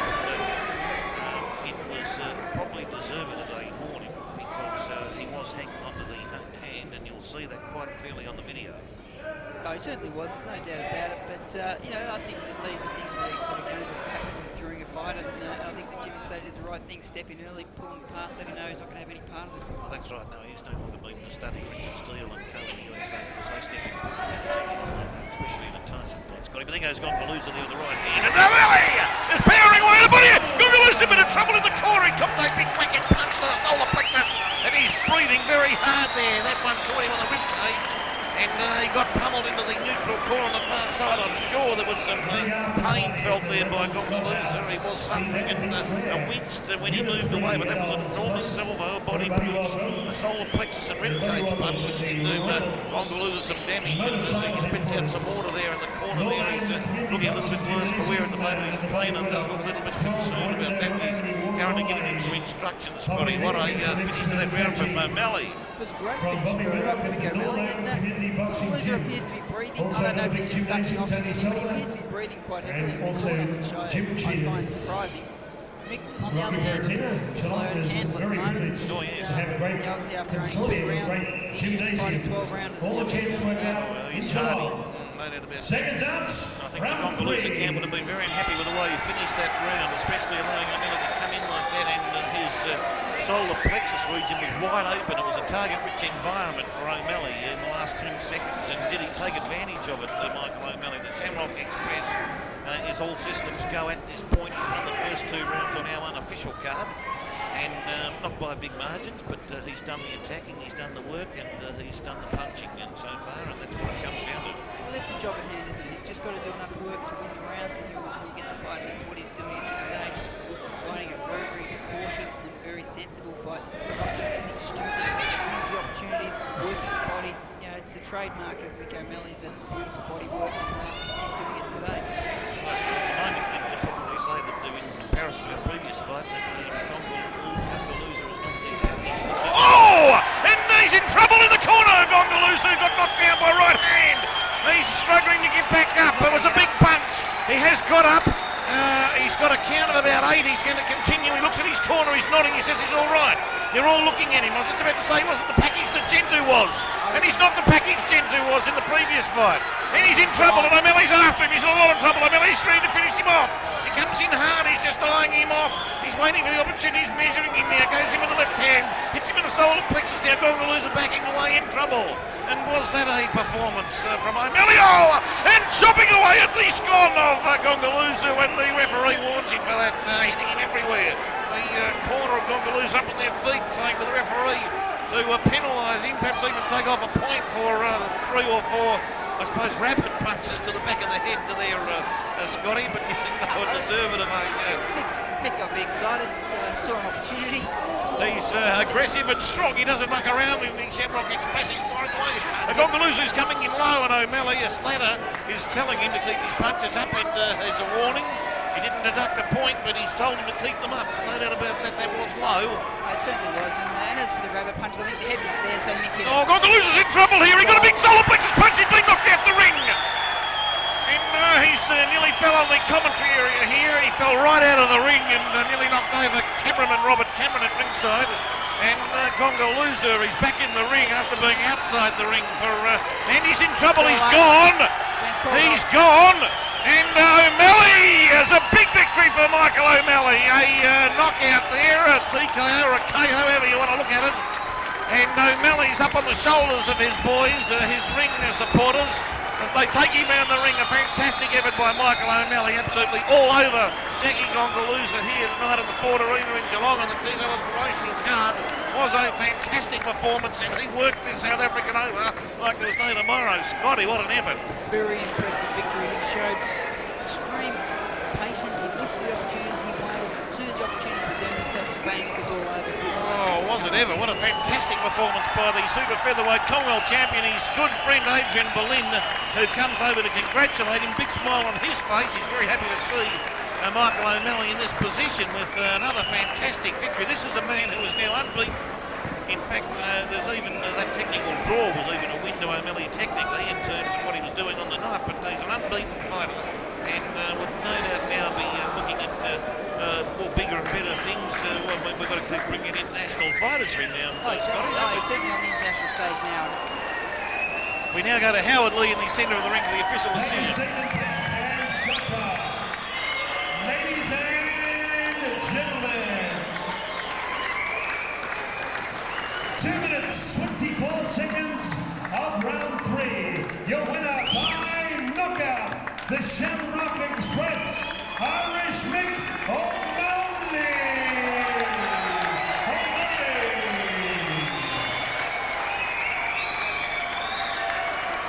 Have a big round for Jackie, the pressure cooker, Gunguluza, Mr. Showbiz. Okay, Mick O'Malley now 12 out of 13 with 1 draw. Unbeaten. We'll be talking to Shamrock Express and Keith Ellis. I think he was saved. Okay, how about a big round of applause for Jackie as he leaves centre ring. Great to have him here from the Republic of South Africa. Brought a lot of colour and pizzazz to watch him. Bad luck there, Jackie. Anyway, I would like to say thank you to the people of Australia. I mean, I thought that a good boy is good. Well, very soon he's going to be a world champion, I can see.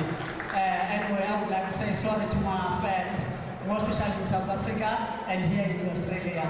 I love you all. I tell you.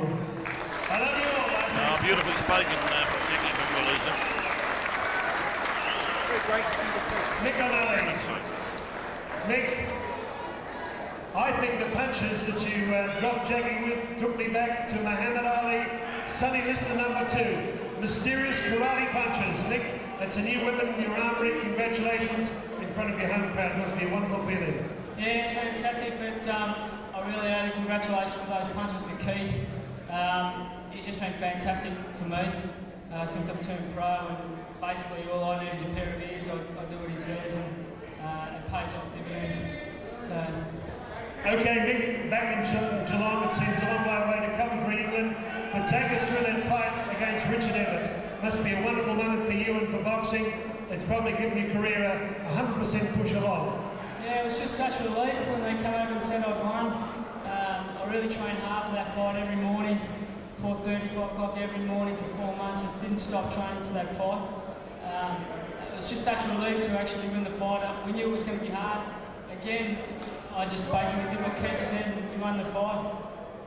Okay, tonight he's a world title challenger, an accomplished fighter, 44 fights, but you came out, you're a mean son of a gun in there. You take no prisoners, Mick. Well, at the end of the day, I said it during the week, how there's only one way to determine winner and loser, and that's in this ring here. You can say what you want to say, do what you want to do, but at the end of the day, there's a winner and loser determined right here. Now, I do my talking here.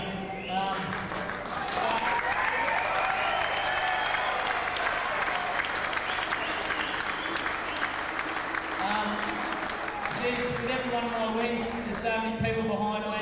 Everybody sees me here in the ring doing the fighting and winning the fights, but there's so many people to thank and so many people behind me, support crew behind me. Costa's my work, Frank and Robert, I don't know where they are. There's Robbie Costa, my #1 supporter. Honestly, I really think without Robert Costa, I wouldn't be here today. And I honestly can say that with all sincerity. I wouldn't be Commonwealth champion, I wouldn't be dual Australian champion. I wouldn't be I wouldn't be here without Robert Costa. He's stuck behind me all the way. And without blokes like him, it's just so hard to come in. Real good thanks.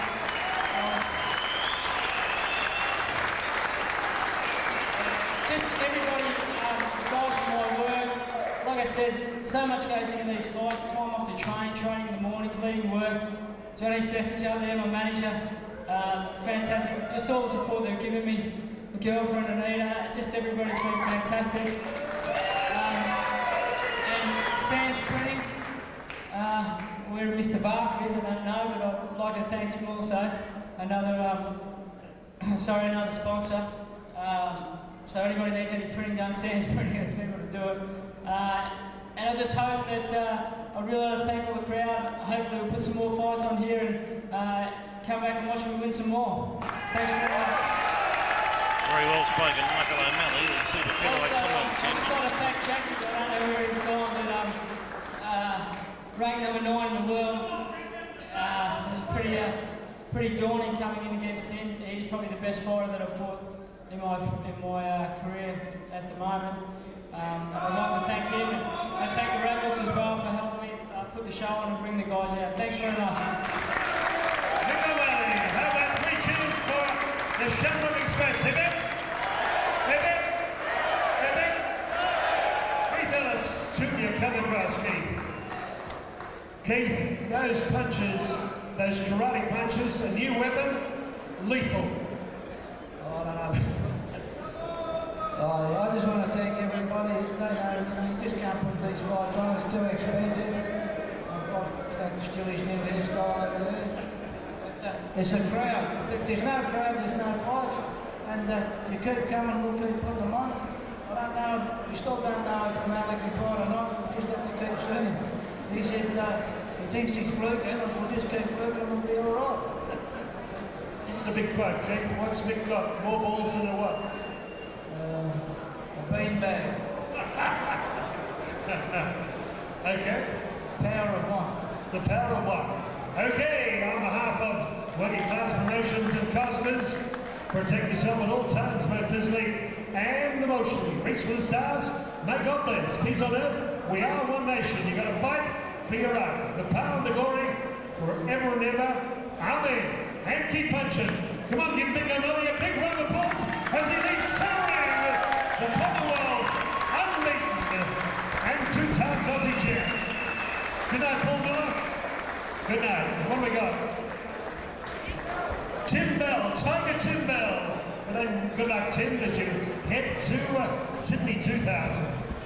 Good night to you all from Simmering at the Arena in Geelong on this historic night when the hometown boy, Irish Michael O'Malley, came back from the United Kingdom to stop South Africa's Jackie Gunguluza with a paralysing karate chop in round 3. 2 minutes 28 seconds. Back to you, Stephen Pick, to wind up the proceedings at the Arena in Geelong. New Millennium Magic. Happy New Year and a great year 2000 to all our fight fans around the world. Good night, night, night, night, night. A fantastic promotion here tonight by the Keith Ellis promotion team to put on this effort. Mick O'Malley again undefeated, beat Jackie Gunguluza in the Gunguluza, I should say, in the 3rd round of TKO. And we certainly thank our promotional team. Also Frank Costa Productions for assisting Keith Ellis Working Class Promotions with this promotion. And until next year, the year 2000, we wish all boxing fans the best, and we hope you enjoy this video, which would certainly